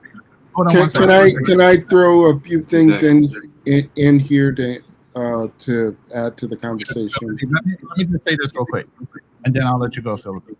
I just want to say this. If you plan on getting married to any woman overseas, I would dare say it would be advisable for you to at least have one child, especially in countries where you can't own the land outright, especially if you're going to buy her land. The legacy is in the land, correct? So if you have a child with that woman that owns the land, who inherits the land? Your bloodline. Child. Thank you. So if you're going to have a child with somebody that you can't buy land and have ownership for, at least have a child with the woman. That way it stays in the family lineage, even though you're spending money for her initially. It's really for the overall legacy. So then you're back on track again. And I just want to let the gentleman know again, your father rights as an American are stronger in other countries than America. That's true. It's weird as hell. I have more father rights here in Germany than German men have because we won the war here. It's very important that I think as men and even as older men, we start kind of educating the younger men about how the child alienation shit does not fly in most countries the way it flies in America, unless you've done something absolutely egregious. And even then, drunk dads get to see their kids. And also, again, if you're thinking about having children, it's very smart to have children outside of America. And it's very smart to have your kids as dual citizens, but to have the woman stay in that country. And you, if you want to be going back and forth, you can, or you can just stay. But your father rights as a black man, they are atrocious in America. But your father rights as a black man outside of America are so strong because you're an American. It's completely different. I mean, you get so much respect overseas, man, in America. I mean, look at what happened to Shannon Sharp. Look, we go down a long list, but I mean, it's just a long list, man. Dudes just getting robbed, man. Wait, I'm sorry, bro. I'm sorry, but the thing with that is Shannon Sharp can't get no pass for that. His I'm not saying a pass. I'm not saying a pass. I'm just saying that would never. No, I'm not saying it passed. What I'm saying is that would never happen overseas. Never. He would not lose That's $30 kind of million what I over was there. Why talking wouldn't about, it? though. Never Yes, say Not it $30 never. would. million. He wouldn't lose Yes, no it would, $30 million bro. over there. No, you're not gonna Yes, tell it us would. $30 million. But No. dude, all right, Yes. you got dudes that lost their life overseas though. Hey, I Yeah, can I give you a understand that. I'm perfect saying, so example. you I can't understand even. that. I can give you a But perfect example. It's happened overseas. You know the soccer player. God, not Ronaldo, but Him too. Him one of the too. dudes. He got set up by a girl in the hotel room. She well, recorded him. people get set up in America, bro. There's plenty of stories on that. People Yeah. get Right. set up in hotels in America. I mean, that happens. I'm just talking about a chick. I mean, just lie on you and take $30 million from you, bro. That's just ridiculous. What I wanted to say about this is that there are a couple different things happening at the same time. One thing is that as the cost of the United States has gone up, dating has become more transactional. And that transaction, in many cases, is a luxury product. Meaning that whatever you're trying to do, if the goal is marriage, that marriage for a lot of people is unaffordable. If you just look at what it costs to get married in the United States. Now, yes, you can go to the courthouse and do that, but even so, you know, when you start adding up the costs, like for example, we were dealing with children. The last number that came out this past year to raise a child in the United States is $400,000. Wow. Now, a lot of And that's people, only yeah. a lot of people are child poor. They don't even know it because they don't understand how much it costs to raise a child. Now, what do I mean by that? Because a lot of people are like, well, you don't have to spend $400,000 for that child. And there are many people who don't. But who pays the difference? The cost doesn't change. It just means that you are looking to other people and other services to help you raise your child. Right? And it That comes No, through not when tax you're necessarily. dollars. Ours tax dollars pay for it. Just give me a second. I think that number is because that's what women want to spend on the child, and even if the father is in the house, it's if we keep it in 100, I think most men, if they really were in control of the relationship, would not be spending that much money on the child. I think that men in general would be completely content even being in a damn RV with their kids. But it's the whole idea of what society tells men and women what they have to do to raise the child that costs so much money. I think if men just give me 15 seconds, I got you.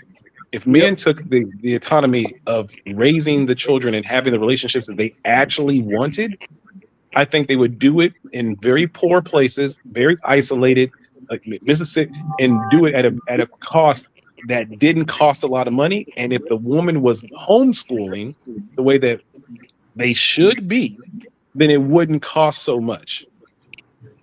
That whole 400, that whole number is inflated through capitalism. I think men, if they were trying to be happy, would be way underneath that. Okay, and I think that is a strong argument. I'm going to throw some things to you that let's see if we can agree. Okay. One thing is that whatever your disposition is on spending money, you would want to give the best opportunities for your child to be competitive. Competitive in what? In life, meaning No. Oh, you don't want your child to have a good life? No, I want my child to be happy and content and safe. Okay, and happy, content, and safe usually means a neighborhood without crime, right? Yes, or a neighborhood that's isolated, or Okay, that's going to cost a little more. And no, it doesn't. It's gonna be, Fam, I'm from Oklahoma. I'm from the South. Like you can get homes dumb cheap for under $50,000 still. You can go to Mississippi. You can get a trailer home. There's nothing wrong with raising your children in a trailer home. It really isn't. It's just that Okay. our egos have been told us that we can't. Okay, and I'm not going to debate that with you. What I was trying to build out for you was that in order to give your kid the best opportunities, it costs money. And what Yes, that means, the best Mhm. opportunities of what? Education? Let him finish his thought. Okay. Sorry. I understand what you're saying and don't think that I'm dismissing it. I'm Okay. just giving it to you, and there are many different models and levels of how you want to develop your child. And it is different in the cost of living of, say, Oklahoma to, say, New York City or Chicago, which is where I grew up, or I now live in Los Angeles. That's a very different number, okay? But some things are consistent. And what is consistent is that you want to have a home that's safe and that is nice, at least in the sense that it's conducive to the child thriving, and that you want an education where the child can thrive. Now, there are different definitions of what different people think that is. Let me just give it from the perspective of how I grew up and what I received costs now. So I grew up, I had both parents. Both of my parents were professional people. And I actually went to private school. The private school that I went to, which was a good one, now costs $30,000 a year, K through 8. That's actually pretty cheap, right? Well, I mean, it's relative that there are For a private school, $30,000 a year. Exactly, it's relative to what you're trying to do. There are boarding schools. There are schools out here in Los Angeles that are upwards of $50,000-$60,000 a year. Okay? And that's to the cost of living. But I don't want to get into the numbers as much as me describing the competitive model of you're in Germany or Ronan is in the Philippines, whatever, that there are different things that you can do when you're trying to build a family. And what I'm suggesting is that in the United States, that number is extremely high. And for those that are able to attain that, fine. I'm not saying don't attain it, but understand that this is a high cost environment that you're choosing to build within, okay? In some of these other countries, because we were talking about is dating dead. In many of these other countries, depending on what class level of person you're trying to deal with, that it's more of a marriage culture than a dating culture. The dating. Please say that again. Please say that again. Please say that again. It's more of a marriage culture rather than a dating culture. You have a thing in Asia called leftover women. Leftover women in many of the Asian countries is 25 years of age and above. You're considered to be old in the marriage pool after 25. Okay? So when they're dating at 20, 21, 22, they're looking for marriage in most cases. They're at their prime. In the United States, because of the cost of things, and this is why I started with the cost, a lot of people are not even looking at a serious candidate until they're 26, 27, 28, right? 30. Well, 30, you start getting into this thing of the demographics working against the woman because of the ratio of viable men to viable women. And how at 30, she already has a child usually. Yeah, and she may. I'm just throwing it out of giving where I was coming from with these numbers. And can you add too? I'm not trying to interrupt you, but can you add too? The culture in this country is way different than overseas. These women, like my brother's talking about how this, you live a modest lifestyle. A lot of these women ain't going for no modest lifestyle, bro. I know what you're trying to say, but they not going for that, bro. They want a nice ring. I'm just telling you what it is. I understand that. And I think as men, we let women dictate long enough of how we're supposed to express our love to them. I think that in 2025, I think men have to start saying, like, look, this is how I love you. This is how I show love. And if a woman really does love you, then honestly, she would take away from some of her desires so that you're not killing yourself to provide for her.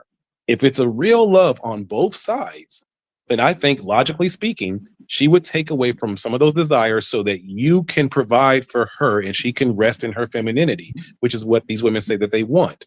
Well, if that's the case, then make it easy for the man to do that.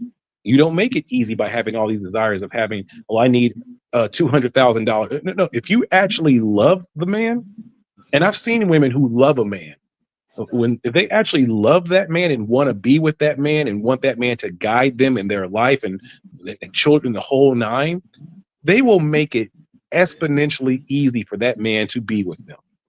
And I think that, unfortunately, a lot of men who aren't the ones that are being picked, or a lot of men who aren't the first choice, those women are saying, well, you have to do all this and this and this and this and this to be with me, because those women really don't love that man. Can I throw something to that? I think that you've made an excellent point. What I would throw to is something that Obstacles to Opportunity said, and I'm going to say it differently, which is arbitrage to save yourself, not to in the hands of a woman, what they are willing to live with and what they are not. If you are in a lower cost environment, you kind of glitched. Can you say that one more time? You glitched out. I think you said something really smart. When you said arbitrage, you started to glitch out for a second. Oh, okay. So what I was trying to say was that you're arbitraging the opportunity for yourself, that you're not putting your future in the hands of a woman. What, you're basically saying, Berlin, that if she really is of high character, then she should want the best for both of us. And what I'm saying is that may all be true, but you can save yourself. Don't put it in her hands. Look at the arbitrage of, in this environment, I earn in US dollars. I live in, Colombian pesos or Thai baht or, Filipino pesos. And so the difference in the value in the cost of living and what I earn is that cushion that you hope your wife is going to give you, but if she doesn't, you've already built it in yourself. In the case of Europe, and I know a little bit about this, believe it or not, my uncle went abroad in the 60s and got married. He lived in Denmark with his wife. I have cousins there. And in Denmark, it's a high taxation, but high social safety net country. Right? Yes. So yes. When my cousin went to college was free. When she went to graduate school, I think they charged her $20,000 for her master's. And that was mainly in cost, like her apartment and, some luxury stuff. You can live an extremely good life depending on what of these international opportunities you have. That you choose just by working the arbitrage. It depending on your degree, let's just take it this way. Depending on your degree, depending on your university, they can charge you anywhere from $20,000 to $100,000 per year at your university, depending on what we're talking about. There's a big range, and I'm saying in the United States. In the Philippines, as an example, they have fine universities. We hire all of these Filipinos that come to the United States from universities in the Philippines, and it's a third of the cost, a fourth of the cost. So let me interject real quick. If people don't know, it's mandatory for Filipinos to get college degrees to work in a lot of these countries and a lot of these companies. You have to have a college degree. You just can't be some bum off the street and apply for a job here. That's how competitive it is here. So when people say these people are low grade, absolutely not. Most of their children are going to college. And that's But go another thing. The people in the Philippines have to have a degree to get work, or Yeah. do you mean people from overseas have to have a degree to No, come to the the Philippines and people get in work? the Philippines. People in the Oh, Philippines wow. have to have a degree. Really? Yeah. The Yeah. Philippines has a higher rate of college education than the United States. And college is very loosely defined in the United States. There are a lot of things that are called a college or university education. Not all of them are the same. There's a range. The parties. Well, and other things. But the Philippines, even though it is a third world country, has a very good higher education system. And all I'm saying to you as younger men, I've already made my choice. I already have gray hair. But that if you can work out that arbitrage being the difference of what you earn to what it costs, and to have that to your advantage as a younger man building a family, that's only in your best interest. And in the United States, it's a very tight game. That's all I was trying to say. If you have 3 kids, you got or $750,000 worth of children. Not even dealing with your cost of living and your home and all of that other stuff, right? Healthcare. Is the kid going to play any sports? That's going to cost. It's a whole. Why even do that? In Scandinavia, all of that, your health club is part of your health plan. So like the health club, that you pay money for in the United States, that's just part of your health care. In Sweden, Denmark, whatever. Same thing here in Germany. You go into the dentist. That's what I was going to tell the gentleman. If you want to be a father, socialism is pretty flipping easy. You just got to keep your job, and even if you don't keep your job, your kids are fine. Your kids will be going to college. Your kids will have free health care. If they ever have an injury, the government takes care of it. The kids go to college till about almost 22. But so if what you're saying, yes, it costs $400,000 to maybe do that in America, or think outside the box and put yourself in a system where you don't have to spend and work that. My brother works his ass off, working 70 hours a week to give his kids health care and a college education. I'm here in Germany not doing any of that. And just because I had 2 children here in Germany, my kids get that automatically. So was I smarter than my brother? Possibly, but he's the smarter one because he's the one with the degree and the diploma, and he's the one so by society standards, he's smarter, but by logical standards, I accidentally was smarter. Yeah, but the whole point is, I wanted to ask. I'm sorry. The whole point is, are we living to society's justification of success, or are you living to your own? And that's the point. Exactly. But the point is, everybody wants to live for perception versus what their end game is. Stop playing on the perception of what you are and play to your end game. The biggest thing a lot of people say is a salary is a bribe to get you off of your game to go work for somebody else's fucking success and their own goals. So the same thing goes to your own life. Are you living to your end game, or are you living to somebody else's end game at the end of the day? Go ahead, Mercy. Also, I wanted to say a lot of women. Wait, you need some sound effects, man. You said some deep ass shit. You got to hit like a bell or something. That was. Where's your soundboard, sir?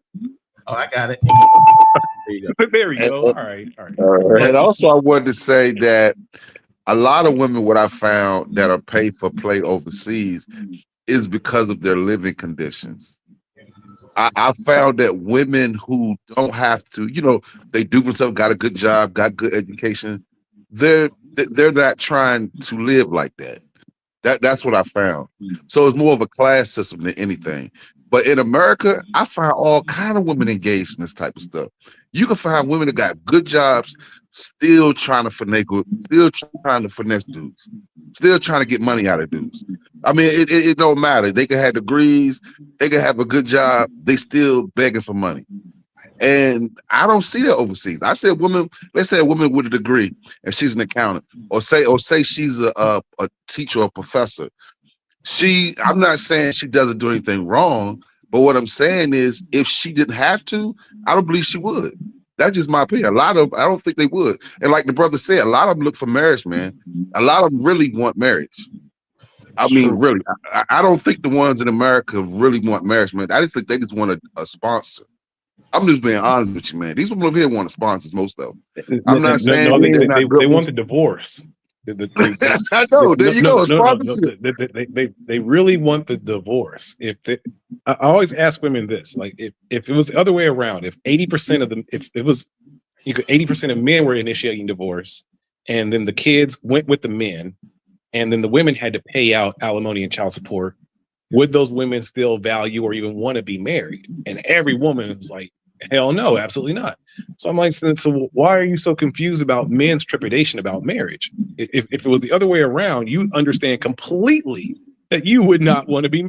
If you had a divorce and the man divorced you and the kids went with him and you had to pay that man, you women would completely reject the idea of marriage. Within one generation, marriage would be over. I mean, they would completely sign. Hell no, this is a dumb deal. So why do they keep expecting us to make this deal? Well, my thing is this, guys. Sorry to cut you off. Because each of you guys make great points. Why dudes keep still getting married in the States is beyond me. I don't know what they see in a particular woman that say, I want to get married to you, knowing the repercussions of their actions. But that's their choice. Like Ronan said, made a great point too. Another reason why where Mr. Mercy Justice was also correct in what the women in the States is the lack of manners, the lack of class, the fact that the women overseas still have they take pride in their last name, meaning they know how to conduct themselves, knowing that their behavior shows how am I going to put this? Their behavior plays a role in how their upbringing works. I hope I'm saying it correctly. They don't want to bring shame to their family. They scared of their daddies. They scared of basically bringing shame to the family name. Thank you. I couldn't get it out. And I've noticed that. Appreciate you. I've noticed that with the women overseas and the women here. I've never seen women overseas or heard them say that they have to go through a phase of promiscuity. I've never heard them brag about that. Even though I'm not saying women overseas are perfect, but in terms of logic, common sense, upbringings, location, they are more stable. They are mentally stable. They are more wives. They're better mothers, to be honest with you. Sir, sorry to interrupt you, but what's your name? I just want to show you. Which one? Me? This process of LDR. This process of LDR. Well, me? Yes, sir. I'm David. That's David. But hold on for a second, Drew. You guys are on this conversation about family. Mm-hmm. This is my lady's family. Wow. There's a process where she's closely guarded by her family. If that is not in place while you're vetting a woman, you're vetting the wrong woman. This dude Ronan is tall, man. Hey, David, I got a question for you. Right, I'm trying to figure out if he's tall or they short. Yeah, I'm tall. I'm 6'2". What you talking about? Okay, all right. I was like, sorry. Yeah, all right. So if they're not in that kind of process where their family is closely involved in their courting, which they call it legal here, then they're out of sync with what you're looking for in a traditional woman. All right. Great point. Hey, David, just my question for you was, what countries have you traveled to, and what country do you feel that you've had the most success in dating? Here's the other caveat. I've only been to Jamaica, but I've met a lot of women that came to America. So I've dealt with them here, but I've never actually been on that side. So they will come here for a short period of time to visit New York because New York has like this. They have this image of New York in their mind. And when they get there, it's a different thing. But I've dealt with them when they come here, like Dominicans, Ukrainians, but I've never been to those countries. So I've met them here. Dominicans and Ukrainians are. Damn, go to Brazil. Okay, Mm-hmm. I just was wondering because you were saying like the girls are this, the girls are that. They're more this and more that. Yeah, I mean, the reason I'm saying that because I think that the only way I could actually even say that because I've dealt with, that's not a brag, but when you deal with a lot of women and you notice certain tendencies and things that they actually value, subconsciously you're taking mental notes like, all right, she values her family, she doesn't value her family. She's going through a whole phase. She's not going through a whole phase. And if you look at it overall, and you ask them, where were you raised? Where were you brought up? And all the ones that were brought up, that were raised in America, have this ideology of, in order for me to be a better wife to my future husband, I have to go through a whole phase, which is just crazy in itself. But that's the ideology and the thoughts that they have here. What You know what I'm saying? mentality is I need to be run through multiple times by every dude I ever been with in order to be courtable? Who I heard a lady say A that. lot of women think. A lot of women will yeah. think that because they need to be ran through so that they have the sexual skills to make a man happy. That's the lie that we've been told and they've been told. That's a lie they've been told. We never believed that. No. Wait, no. I'm an 80s and 90s baby. My uncles, it was a lie that was told to us as well. Like, no, you want to get you a chick that's like, let's keep it 100. That was something. I ain't never believed that in my life. But it was a narrative that was being said. I know you didn't believe it because one, you're an elder and you came from a different time. But if we were the young ones hearing that, then we believed it. Brody, you're OG. You're OG, Brody. Triple OG. I'm assuming you're 48 or up, right? 48 is an elder nowadays? Oh my God. I was lowballing 48 actually. Hopefully October 3rd I'll be 58. Okay. Y'all believe that? First off, congratulations, because most of us don't make it to 58. It's not a diss. Amen. Okay, but you were elder. What I wanted to say was that many of these countries, your knees are elders. Okay, you're not an elder. Your knees are elders. Okay, is that better? They definitely okay. There we go. All right, you got elder knees. many of these countries, particularly in Latin America, are Catholic, and in many cases devoutly Catholic. And so there's a whole structure that comes with that, number one of which many of them, while they're in college and until they get married, are living with their parents. Exactly. They're not in apartments with a bunch of girlfriends. I got to push back on that with you, but go ahead.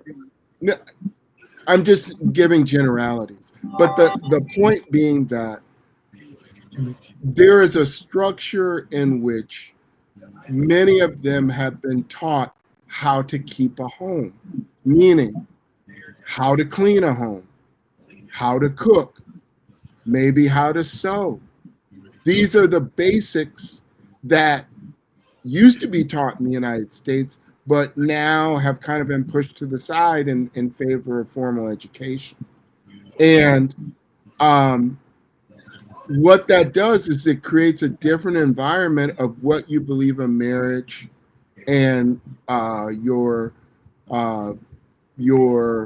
identity as a wife is. And I would say it is very distinct what that identity is in the United States, as opposed to, say, in Thailand, where that country is Buddhist, right? That what it is, I lived in Mexico. Mexico, I think, still is 98% Catholic. So in terms of what the structure of the society is, this is something that's very different than what's in the United States. The United States, is a multi-religious, multi-faceted society, but still it affects what the expectation of the marriage is going to be. And I would just throw it out that if you're trying to structure in a more traditional way, you have to ask yourself, is this person that I'm dating, have they ever seen it in a traditional way? Did they know their father? Did they have a relationship with him? How do they know how to treat you as a husband if they never have seen a husband in the house? I mean, this is, and that's not one racial group or another. It's just an unfortunate thing that's gone on in the United States, where the divorce rate is high, and it's very hard to keep families together. So I wanted to throw that out. I wanted to say just back to you, because I know you mentioned Catholicism, but the two countries that have the most amount of unwed single mothers are the Philippines and Colombia. That's a fact. Yeah, So That's true. I agree. how are they holding this down? This idea of wanting to be married. In some cases, I feel that some of them are showing you what you want to see, but not living what you think you believe. But But see, Wait, here's here's you the the thing. mean? dynamic. Oh, my I'm gonna bad, say my the bad. dynamic. I didn't mean to cut you off. Right. Two things can be true at the same time. Yep. This country is established in the Catholicism way. They don't even believe in divorce. Divorce is not legal here. Yep. You can only get an annulment, and that could take up to 4 years to do it. So while two things can be true, they also feel like after about 20, you're like what Philippi says, you're a throwaway. So you should be having children early in life and quickly. And as you know, the Catholic religion doesn't necessarily focus on abstinence. They don't teach sexual sexual education here. They don't believe necessarily in using contraceptives. That's also part of the Catholic religion as well. So then you have these kids that are pressured to try to get married at a young age where they're a little less experienced in life, let alone trying to have a whole relationship, and they're not being taught how to be adult about abstaining from sex until marriage, even though it's being taught in the Catholic religion. There's a lot of conflicts that go on here at the same time as saying they're Catholic. So I understand what you're saying. You're absolutely right. It is a high, not only pregnancy rate, ISD rate in the country. But this is where I got into saying this with Dan. If you don't see a family that has core traditional values in Catholic religion where they believe in legal, which is their word for courting, where they want to meet you and vet you as a man, you're already in that realm of a Filipina or a Latina that might be in a Catholic country of being out of order and not in alignment with their core traditional values. Wait, Ronan, can I ask you one question? Because I forget. I know this is stupid, but I haven't been on a panel in so long. Are you living in the Philippines now, or are you still in America? No, I'm in the Philippines. I'm in the Philippines. Oh, you're in the Philippines now? Okay, cool. No, I have family from there. Everybody knows my grandfather's Filipino, and a lot of people from my family side. I'm sorry. A lot of family from my mother's side is like literally Filipino. Like some of them, whatever. I'm not going to, whatever. But I couldn't remember that. Okay, so you're literally on the ground. You got boots on the ground in Philippines. Right. And actually, okay, cool. Because the last time I spoke, you weren't. I think you were in Latin America. You were. I don't know where you were, but no, you're moving around. So you know what I mean. But go ahead. My bad. There's two Ronins in the community. You're thinking about Ronan the Wanderer Traveler, but he switched his name to Ronan the Traveler. But last time we spoke, I thought you were in a whole nother country. I don't know if it was America or somewhere else. Houston. I just moved here from Houston in May. It was Houston. That's what I say. I'm late to the party. Because my YouTube, I kept getting my YouTube account banned, so I haven't. I every time, so I'm kind of late. I'm trying to catch up on everything. So good. But I already knew you were dating her when we talked. I knew you were dating her at the time, but I think you were living in another. But go ahead. My bad. All I was going to say on the point that you raised is the countries with the largest income inequality also have some of the bigger social issues in terms of sex education, family planning, and access to healthcare, where people are able to build families better. Again, taking the comparative of Colombia and the Philippines and the kind of social safety net they have there, which is very thin, to some place like Scandinavia, where cradle to the grave, you're covered, that it's night and day. And so you don't have the single mother situation. In fact, let me just give a contrast. In Denmark, when someone turns out to be a single mother, the government provides a tremendous amount of resources into that family.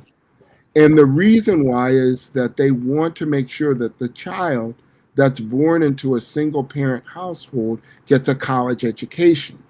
And if they do that, their statistics say that they're more likely to get married and more likely to be a taxpayer. So on the front end of a single motherhood in those countries, they invest a tremendous amount to make sure it's only one generation.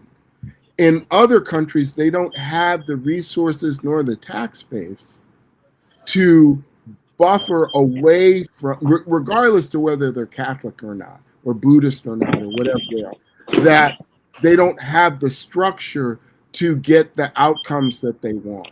Not always. And so that's my answer to that. And then I wanted to say a lot of women. I mean, I don't want to have the misconception that women are not hypergamous. Women are still hypergamous. They Exactly. still want the top-notch dude. Now, what your passport does, it puts you in a higher bracket. Probably if you when you make 50, 60, 70,000 a year, you're in the top 1% in the world. That's what yeah, brothers don't understand. economically, we agree on that. Of course, we agree on that. Economics economics has a lot to do with marriage. Economics has a lot to do with marriage, especially from a woman's perspective, especially from a family perspective. Hey, somebody else is making a noise in the background. Who is Sorry, working? guys. Sorry, that was me. I'm sorry. That's my phone. Sorry about that. Hey, Sorry. go ahead, Mercy. Yeah, and so family, especially marriage, is an economic decision, and that part about it, I think we've lost sight of that. It's not just about love; it's about economics. So these women want to make sure that they have a secure, for their family. So another thing is like Colombia, where you look at their dollar, their peso is so weak and so volatile. The economics is way different. So of course it's going to be imbalanced. So you have to take that into consideration. When you talk about getting married, we have to consider economics. And if the Colombian peso is a volatile currency, then we know that then it's don't have a strong economy. So you're gonna have that problem. No matter how religious you are, if you're broke, it's gonna affect you. It's gonna affect your kids. It's gonna affect how you view marriage. It's gonna affect a lot of things. And then what happens? I don't want to confuse brothers. Women are still hypergamous. I don't want you confused about that. They still want the top 10% or top 1%, whatever. That's not gonna change. They want, and that's been historical. That's why the kings had all the pretty wives. In fact, if you read in the Bible, you see it. All the kings had all the wives. Why? Because they were the richest. I mean, come Facts. on.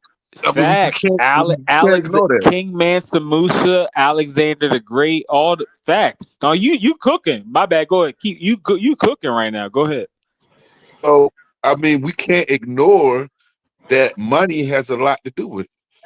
And so, and then of course the kings were wise too. A lot of these kings were wise too.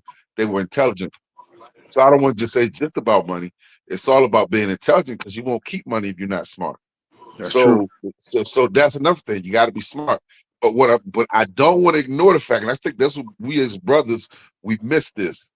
Money is so important, and your 50 to 70,000 to these women don't mean jack to these women. I'm just being real with you. It don't. Unless you're making millions, they don't care. I mean, that's just how it is for most of them. I'm not saying it's all like that. 200K don't mean nothing to American women. American women, no. There's been studies on this. I've even seen non-manosphere channels bring this up, like regular, because I was watching some random, I forget what the like white news channel or whatever, but they was talking about the spending power of black women, and black women, like the corporate educated black women. Now I know there's exceptions, but a lot of them, they make a lot of money in the corporate world or whatever, or in healthcare or nursing, and they spend a lot of that on self-care and beauty and makeup and saunas and getting massages.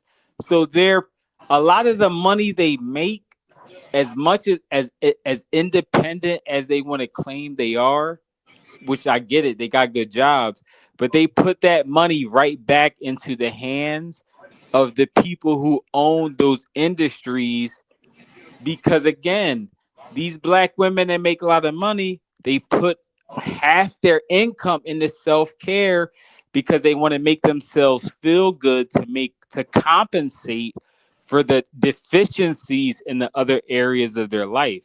So And I'm not even judging them. I went to college with these chicks. I know these chicks like the back of my hand.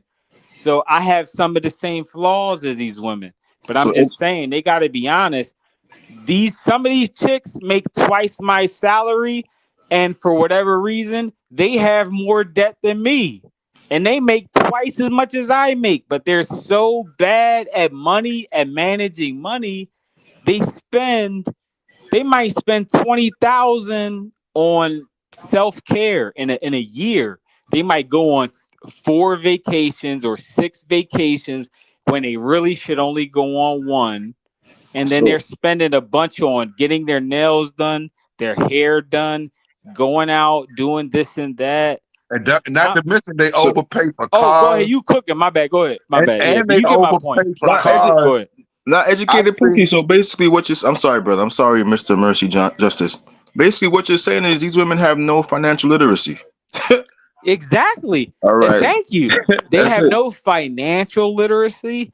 And it's funny to me not to go down a rabbit hole of quoting statistics because I have my own opinions, but a lot of these divester women and these misandrist women on TikTok and YouTube, these black women that hate the passport bros, and these black women that they even hate guys like me. Some of these black women, they even hate guys like me, and most of my girlfriends are dark skinned. Like these women, they would go on my Instagram, they would make fun of my girlfriends. Oh, she's dark skinned, yada yada yada. And I'm like, I didn't even understand it because I'm like, most of the girls that were beefing with me, they were dark skinned too. So I didn't get it. I'm like, okay, this is some whole women beef. I don't understand, and they're using me as a prop to insult every dark skinned woman I ever talked to, and yada yada. So I get it, y'all. And again, for the passport bros, just as a general rule, regardless of what y'all success was when you were in America, I know that black women put you through a lot, and I know that American women in general put all men through a lot. So that's why I try to approach this with a level of empathy, because even the dudes that are getting women easily thrown in on the first night, even those dudes, they gotta put up with certain stuff. They gotta put up with the games and the emotional instability of women. Like American women, they don't get told their flaws very often. But So let's yeah, rein this in. but go ahead. My bad. I didn't mean to cut you off, bro. My bad. No. Yeah. Let's rein this in. I don't want to get into a hate bash and thing about women. Oh, Ronan, yeah, my bad. I was just trying to, because again, I still date American women. I don't, Right. It's not all doom and gloom. I still love women. My No, of course. potential baby mama is from America, so if she's listening right now, I'm not gonna say her name. Right, but there's a whole thing with but go ahead. and there's a whole thing behind leading into the delusion of women being your own man and setting your own standards and ignoring that delusion altogether. They can be delusional all by themselves. Exactly. And I don't feed into that energy, and I don't worry about what their thought process is, because it's not for me to try to get them to understand a man's point of view. You're either going to land an idiot or a simp, or you're not. You know, there's 2 ways of doing this. So at the end of the day, it's going to be focus on what you need to do to be the best rendition of who you are, and find that woman that's going to give you loyalty, peace, and or you try to play into their delusion and amplify it by simping for them. You know, that's why I challenge a lot of men, stop following all these on IG, giving them power to get monetized. Stop giving these women money on OnlyFans. Stop doing what you're doing and focus on who you are as individuals. Grow your wealth, grow your assets, decide what you want to do and what you're looking for in a woman, and go after it. You know, but to get back on topic and expectations, realities is most of you guys, and when you're talking about education, and Philippi brought up a good point, you know, looking at financing education or going to private schools and all these other things, you're looking at both of you guys working. And I remember when I was trying to pay for childcare and I was still married, you know, we're spending $300 to $500 a kid. We had 3 kids. Wow. You got 3 kids? Childcare. Man, wait, who got 3 kids? Ronan, you got 3 kids? I have 4 sons. They're all grown. I already said this. Oh, you have 4? Oh, okay. And I'm a grandfather too. What you talking about? I have a 16-year-old grandson and a 13-year-old granddaughter. You know, so my point of saying all this is, but Ronan, you got good energy for your age. When I'm a grandfather, I'm gonna be a lazy dude. I'm gonna keep it a buck with you, Ronan. I ain't gonna. My YouTube is gonna be retired when I'm your age, bro. But I'm late. But no, I rock with that, Ronan, because I had a conversation earlier with some dudes that were like maybe late 40s, early 50s, and some of those dudes, if they could, I can't remember his name, but one of those dudes, he got like a popular YouTube channel with and like he's monetized with thousands of subscribers. And this dude, I think it's not chaotic. It's something like something truth in it. I forget. It's not chaotic truth. I know he's a troll. It's not him. It's somebody else. But like the dude is like 62 or 63 years old, and he has plenty of subscribers. So any of you old dudes listening, you OGs listening, there is a market out there for people who want to hear some wisdom. We don't all want to just watch TikTok pranks all day and yada yada. Like that's why I came to Ronan's channel. And again, even though I'm banned from YouTube, so I ain't been here in a minute, but this is why we come here. We like some people appreciate the wisdom that the old heads got to give. But go ahead, Ronan, my bad. Well, damn, that was a slap and a compliment all at the same time. Oh yeah, no. You know, Ronan, I'm 37. I'm not Ronan. Don't get it twisted. I'm old myself. I'm an old head too. Not to me. Like I said, my son's 38. My oldest son. Damn. Well, okay. Well, you got it then. I ain't know. Okay. All right. All right. That's why I said most of the guys I'm talking to are my son's age. So the information I give out is not the same kind of conversation I have with my own kid. You get what I'm saying? And that's how I reference it when I talk to a lot of you guys, is kind of instilling in you the same things and the same information I would give my sons when they consult with me. I don't expect Ronan, when I'm 60, I hope I look that young.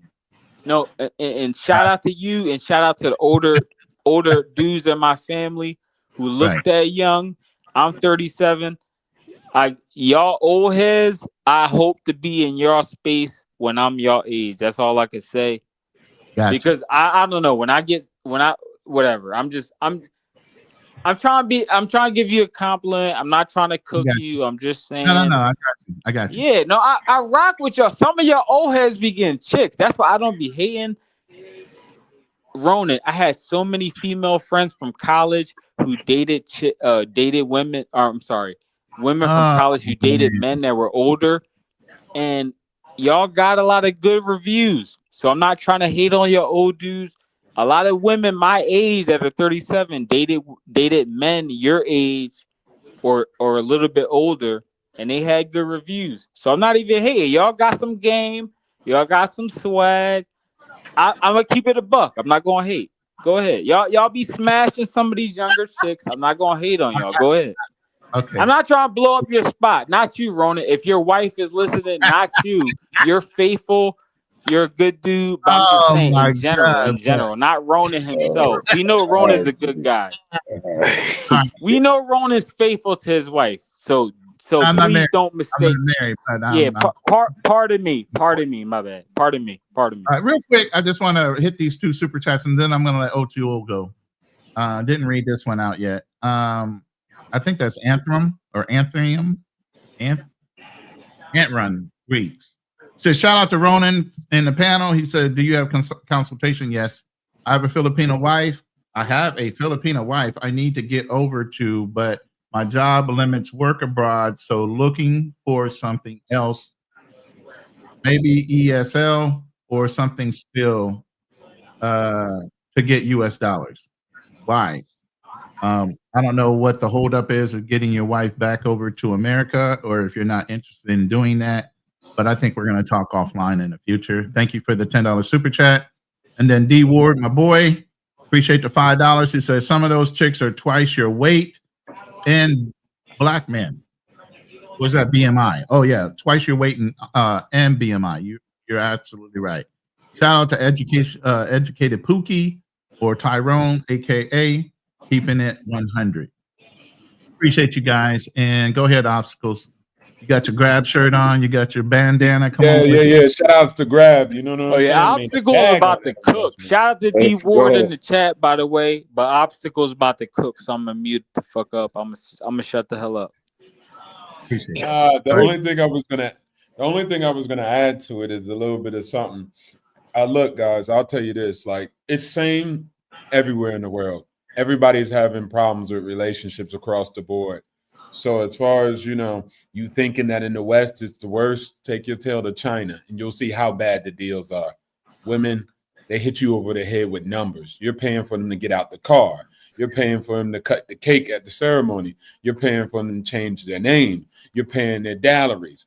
And then the family extorts you. It's really different over there in China. Girls want you to have a house free and clear, no mortgage. Girls want you to have a car paid for with no car loan. So again, it's a global phenomenon. It's just economics. As countries develop, people's relationship with each other change. Same thing as agrarian society, industrial society, and now the age of information, and then we're moving into AI, right? So net at the end of the day, relationships are going to change as humans change the entire culture, right? And how they actually daily interact.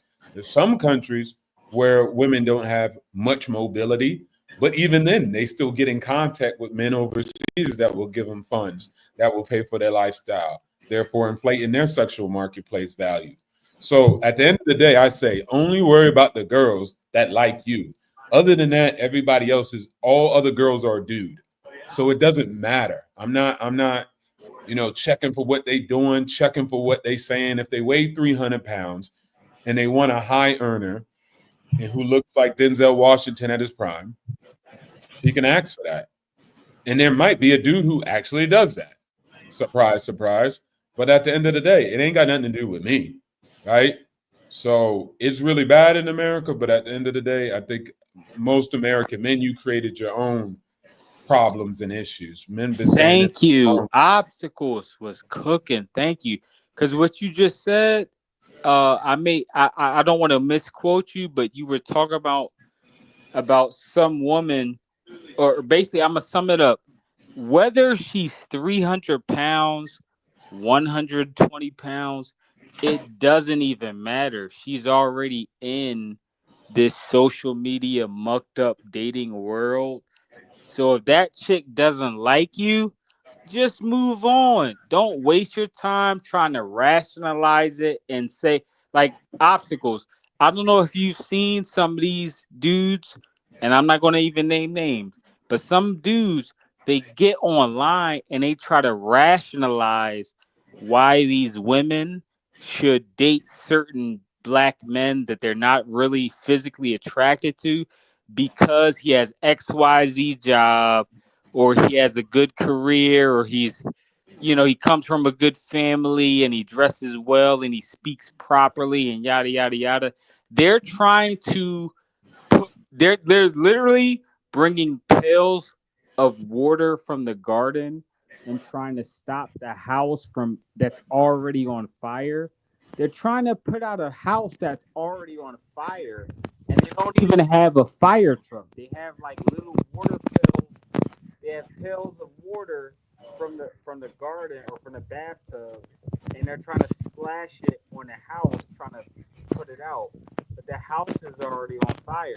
So Obstacles, just to bring it back to your point, I think some of those dudes you were not talking about, but the dudes that are the dudes that complain online 24/7 about women that don't want them and yada yada, they're focusing their attention on a house that's already on fire. And this is whether you're a passport bro or not, because I'm not relating it to that. I'm just saying in general, whether you date in America or date overseas, if you're too focused on the women that don't like you already, it doesn't matter how much you self-improve. It doesn't matter how good you look or how good your haircut is, because those women aren't compatible with you to begin with. So you're just throwing water on a house that's already on fire. But obstacles, you can talk because you were cooking. My bad. I didn't mean to cut you off.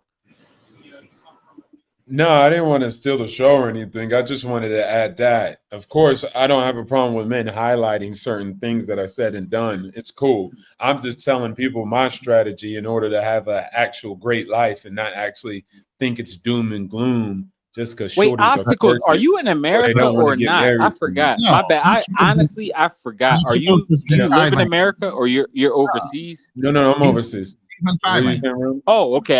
Yeah. My bad. Go ahead. But So, anyway, go ahead, for Ron. $499.99, D Ward, I'll teach anybody how to meet a woman and vet her. So How I'll get much into is it again? I'll get into the date coaching arena if you need me to be. You know, for What? We can call you Hitch. Yes. Exactly. There you go. But at the end of the day, yeah, man. I mean, old guys, young guys, it's just a matter of your mentality. That's all it's about. And this is not really about being a passport, bro. It's just being a decent man and bringing to the table what you need to bring. You know, we at the end of the Facts, day, Ronan. Facts. we're still supposed to be protector providers at the end of the day. And if a woman is not impressed with your stature and not impressed with who you are and what you bring, she's never going to bring the respect, the peace, and the loyalty that you're expecting. And it doesn't matter, to get on what Educated Tyrone said, it doesn't matter how much money you bring. Jeff Bezos and everybody else has gone through divorces. So it doesn't matter whether you're a billionaire or not. Think about that. I mean, hell, let's go all the way back, if you're religious, to the fucking Garden of Eden. God himself said, don't touch the fucking fruit of the forbidden tree. And the woman turns around and grabs it anyway. So the man that created you and you can't listen to him, who the fuck do you think you are as a man? Didn't the Bible say, "Give not thy power unto a woman"? I don't know what verse that is though, but I don't know about all Yeah, that. I'm not religious, so I'm not sure. Skip over that. I mean, Skip over that part. only thing I say is that in the story, we know the woman was talking to a snake. She was actually held in a See, you got to actually think about that. And I actually had to ponder on that. What would make a human being really hold a conversation with a snake? If I saw a snake crawling around, why would I hold a conversation with something like that? I mean, see, this is the sinister side that we don't want to talk about. They're talking to snakes right now, and we don't want to acknowledge that. But they talking to snakes right now. That's where you get all these ideas from. You know, and really, I really believe that. You know, they get these ideas from, all these ideologies from that. And it's not to say women overseas don't have it, because they get it too. And I've heard them say it. And I've talked to them about it. I said, yeah, I moved to Brazil, and they're up there quoting what some women say in America. And then the women say, oh, you don't like that? I said, no, that's why I'm here in Brazil, because I don't like what they talking about over there. So if you're going to repeat what they say, I believe you alone. Yo, I feel you on that. Wait, Ronan, is that True Prodigy 27 in the chat the real one, or is that a troll? Not to blow up his spot. The only reason I'm asking That's my boy. if that's the actual True Prodigy 27, I was going to invite him to join the panel. That's why I'm asking. I wanted him to join the panel, but if that's a troll, then forget it. I can't tell though. Bro, you got to be quiet for a second so I can answer your initial question. No, my bad. Go ahead. My bad. True Prodigy that's my nephew. I call him my nephew. But yeah, that's the real one. That's the only one that comes in, and that's why he has a wrench. So if you're asking if that's the real True Prodigy. But on my StreamYard app, I can't see who has wrenches or not. That's why I asked. Because not on your end, but on my end, a lot of people troll and they impersonate other people. So I'm like, yo. My bad. Because Prodigy, people impersonate people on his channel a lot too, on Prodigy's channel. Like a lot of these black pill dudes, they'll make a fake profile and they'll make all these comments. So I didn't know if it was one of his trolls or No, he's he good. knows what I'm talking about. But go ahead, my bad. He's the real one. But yeah, no, he knows he can join anytime. I always pin my link to the top of the chat. If he wanted to join, he will join. But he's usually just checking in on me. You know what I mean? But at this point, like I said, we're gonna go ahead. It's already 4 hours into the conversation of expectations versus reality on dating and living abroad, and it really was about living abroad and what to prep for, get your mind wrapped around, and everything else. So at the end of the day, you definitely have to stop thinking when you get ready to start traveling, holding on to things. We talked about earlier, you can live somewhere for so long and start accumulating a bunch of shit. But when it comes down to it, only bring in the necessities. I showed you, I got it down to 3 bags, but I have a small storage unit in the United States of just the bare essentials. I didn't keep a couch. I didn't keep a whole bunch of shit that's going to cause my expense overseas or in America to be high, just to hold on to something I can replace over a period of time just by saving the money on storage. So wrapping your head around certain things you need to prepare for living overseas for longer than just a fucking quick weekend warrior type of thing, you need to think in a different mindset. Other than that, I'm going to go ahead and shut this down. My 2 hosts have left the building. It's just me. Obstacles, if you got something that you want to close with real quick based on expectations versus reality, being that you're there in Thailand and what your expectations was and your reality and what you prepped for before you decided to move to to Thailand. Go ahead. Yeah. So shout out to Ronan. I would just say, man, when you're going overseas, just be prepared for anything. I think it's good to do consultations. So do reach out to people like Ronan and etc. just to get information. Even though he might be in the Philippines, he still has access to information and what you need to do. And especially choose someone that's aligned with you and what you're looking for. Because at the end of the day, Ronan would touch down and people was asking him, why didn't you go see your girl yet? He's like, yo, I'm a grown man. I got to get my stuff in order. I got to get my house in order, immigration, visas, etc. So always reach out to other people. And then also you just want to adjust it. I think like Ronan just said, don't hold nothing from the past, man. America is going to give you the opportunity to go overseas and live your goddamn life. There's no need to live in hatred while you're in America, while you're in Thailand and the Philippines. Just enjoy your life. Enjoy that America gave you the opportunity to live in Thailand. And, there's pros and cons to every country. No country is a fantasy. And it depends on what you're looking for and what you're seeking. And then just find a country. Go where you're treated the best at the end of the day. Ain't nothing wrong with that. Shout outs to the whole panel. Shout outs to everybody. And hey, keep doing your thing. RT, the new hitch. The new hitch. Remember, $499.99. I got you. Yeah. You ain't like shout Will out Smith. to you. You the real hitch. Obstacles, opportunities. I've seen you on previous panels before. You be dropping knowledge. So shout out to you for dropping your wisdom. Thanks, brother. I appreciate it. Oh yeah, no problem. All right, Mercy, are you awake over there, bro? It's a little earlier, so I'm anticipating you didn't fall asleep yet. Oh no, I'm just listening, bro. and I will say I love to listen. I love to listen when Obstacles talking, especially because I know he got a lot of knowledge to share. Yes, sir. I try to listen to as many people as I can. Only advice I would give is that when you go overseas, still pay attention to what's going on. Watch your surroundings. Don't think you in a fantasy land. Pay attention. Still vet the ladies. Still vet them. All I'm saying is I believe you will have a better shot at finding a wife overseas than in America. But you still have to vet. So I think that sometimes when brothers forget, they forget to vet. They forget to vet. They say, I'm in a foreign country. Oh, yeah, I'm good now. No, you still need to vet. You still need to do all the things you need to do to watch out. But at the same time, there's a lot of opportunities overseas, man, in my opinion. And there's a lot for brothers overseas if you're trying to live right and you're trying to make the right decision. All right, thank you, Mercy. Educated Pookie.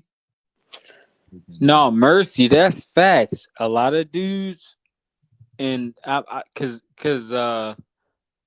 I wasn't really talking to Ronan about this. This is other people, more so other people that know me in real life, whatever. But they know my mom's side of the family is Filipino. So when I go to the Philippines in 2026, I probably will hit up Ronan, and I probably will do some live streams and yada yada. But again, I'm coming at it from a different perspective. I'm just taking my aunt there and people from my family there to kind of, you know what I mean, link up with some of our Filipino family reunion, man. Right. So I'm not reunion. on a passport bro perspective. So I'm not gonna get up here and gaslight and cap like I'm a passport bro.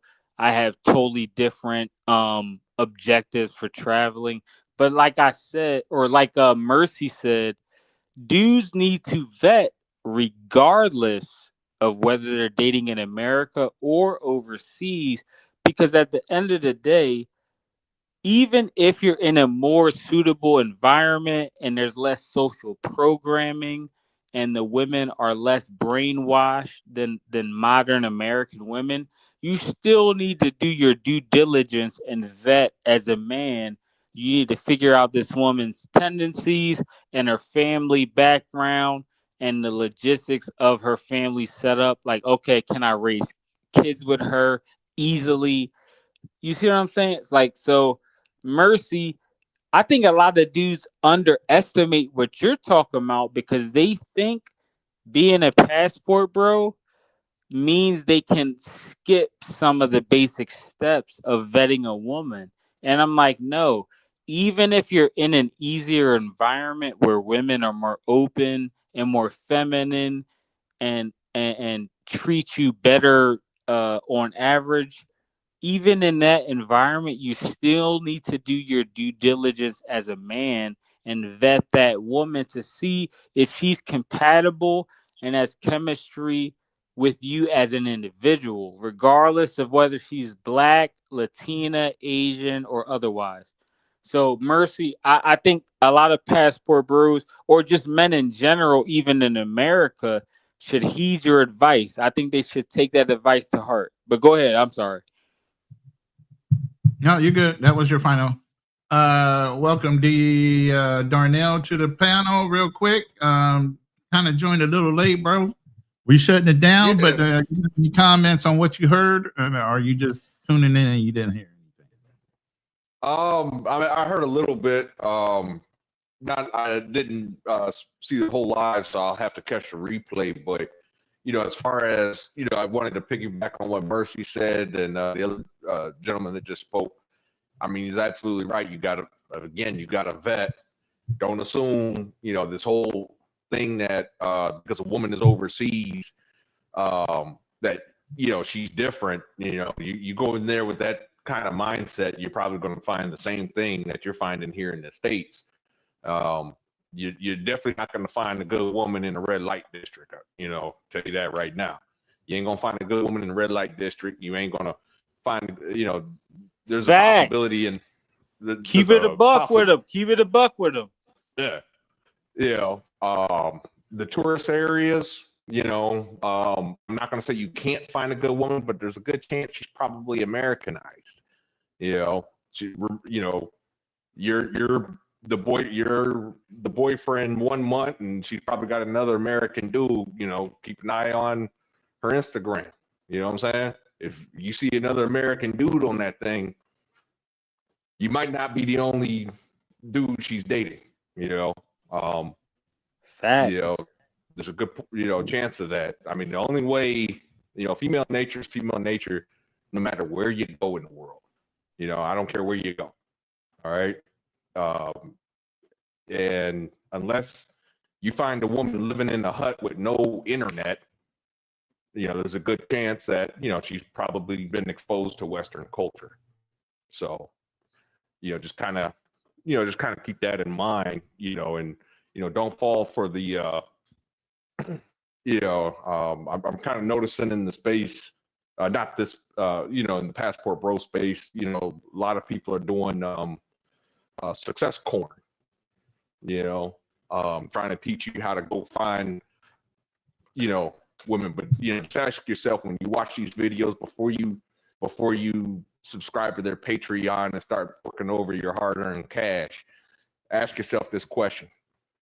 How long has he been dating, that woman? Are these guys married? You know what I'm saying?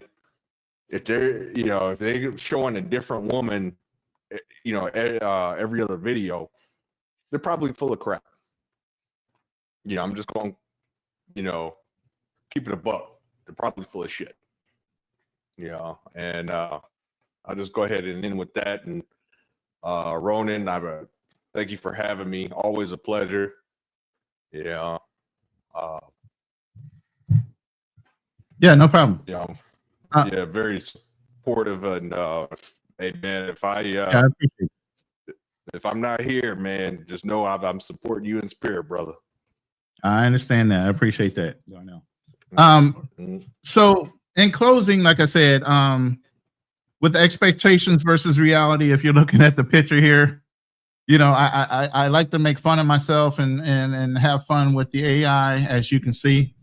You really have to get yourself in a mindset, whether you're a solo traveler, whether you're in an LDR or like Fearless, you actually had a full-blown, you've moved from the LDR to a relationship to being married for multiple years and then bringing them back and having a successful relationship in America. There's a process that takes. Okay. And getting your house in order, per se, as men is a priority. You can't go overseas and be a mess. If you're already a mess here in the United States, fix your shit here first in the United States, for those that are still there, before moving overseas with the mentality of being an American. Fix that shit that you have wrong within yourself first. Okay. Then get your mind wrapped around, okay, what are the things I need to prep for 30 days, 60 days, 90 days, 180 days, the first year of being overseas? What do I need to keep? What do I need to take? What do I need to buy once I get there? Get in that mindset. How many bags is it going to take? How much is it going to cost? You get one shot at this. Once you get over here, you're over here. Then the real games begin, because some cultures you're going to move into, they don't understand you. If you don't speak their language, then it's already a language barrier. If you don't have somebody boots on the ground, family or somebody that you trust, then you're rebuilding and restructuring yourself as a man. Resources are one of the things we're supposed to come with, right? Resources, right? How are you reestablishing your resources? A lot of people question me when I first got here. Why aren't you running out to your girl? Your girl happy? Yes, absolutely. But as a man, I need to establish my resources first. That meant me establishing myself with the VA system. I actually get ready to go hop a plane like a goddamn bus to fly into Manila so I can go to the VA right there by the embassy. So not only did I go to the VA, I went to the embassy, set up and let them know I was there, look at what the process is, if I'm just going to move forward with my relationship and what those things were. For the first 30 days, I acclimated to the country, acclimated to the people, the weather, before I even decided to come out to the province where she was. 30 days in the province, living in an Airbnb, figuring out where my permanent residency is and whether I was going to stay here, whether I liked it here, whether I was comfortable with the family and her, went through that process. If you looked at go back and run back the live, then established a home, leased the property for a year, and all of the pitfalls of dealing with people. And then once they see you're a foreigner, all of a sudden they're wanting to run up the rates on you. Looking out for those things and having somebody that's supporting you that you trust to help you with those foreigner tax situations. Plenty of men will tell you, even though they're married, they still let their significant other deal with certain things, because instantly when they see you coming around the corner and you're an American, of course you have a printing press at home and you can print as much money as you want. And that's not necessarily true. So at the end of the day, understand your expectations of having a bright and sunny day when you go to these countries, especially if you're looking at expating life, not just the weekend warrior thing. There are a couple little things and a couple extra things you need to prepare for financially and mentally to get ready for when you're jumping through these hurdles of living long-term overseas. But appreciate everybody for showing up. I appreciate all the love in the super chats. Last super chat is just a thank you for Black Nubian TV. Appreciate you, brother, for showing up. Unfortunately, you're gonna have to play the replay for the $2 love on the super sticker.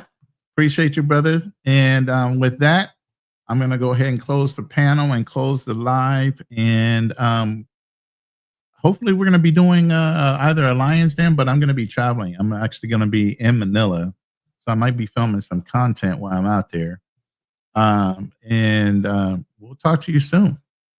Stay tuned. If you haven't subscribed to myself, you haven't subscribed to Fearless's channel or Style King Marco, please go and subscribe, hit the like button, the bell notification, so you'll know when our next live is going to be.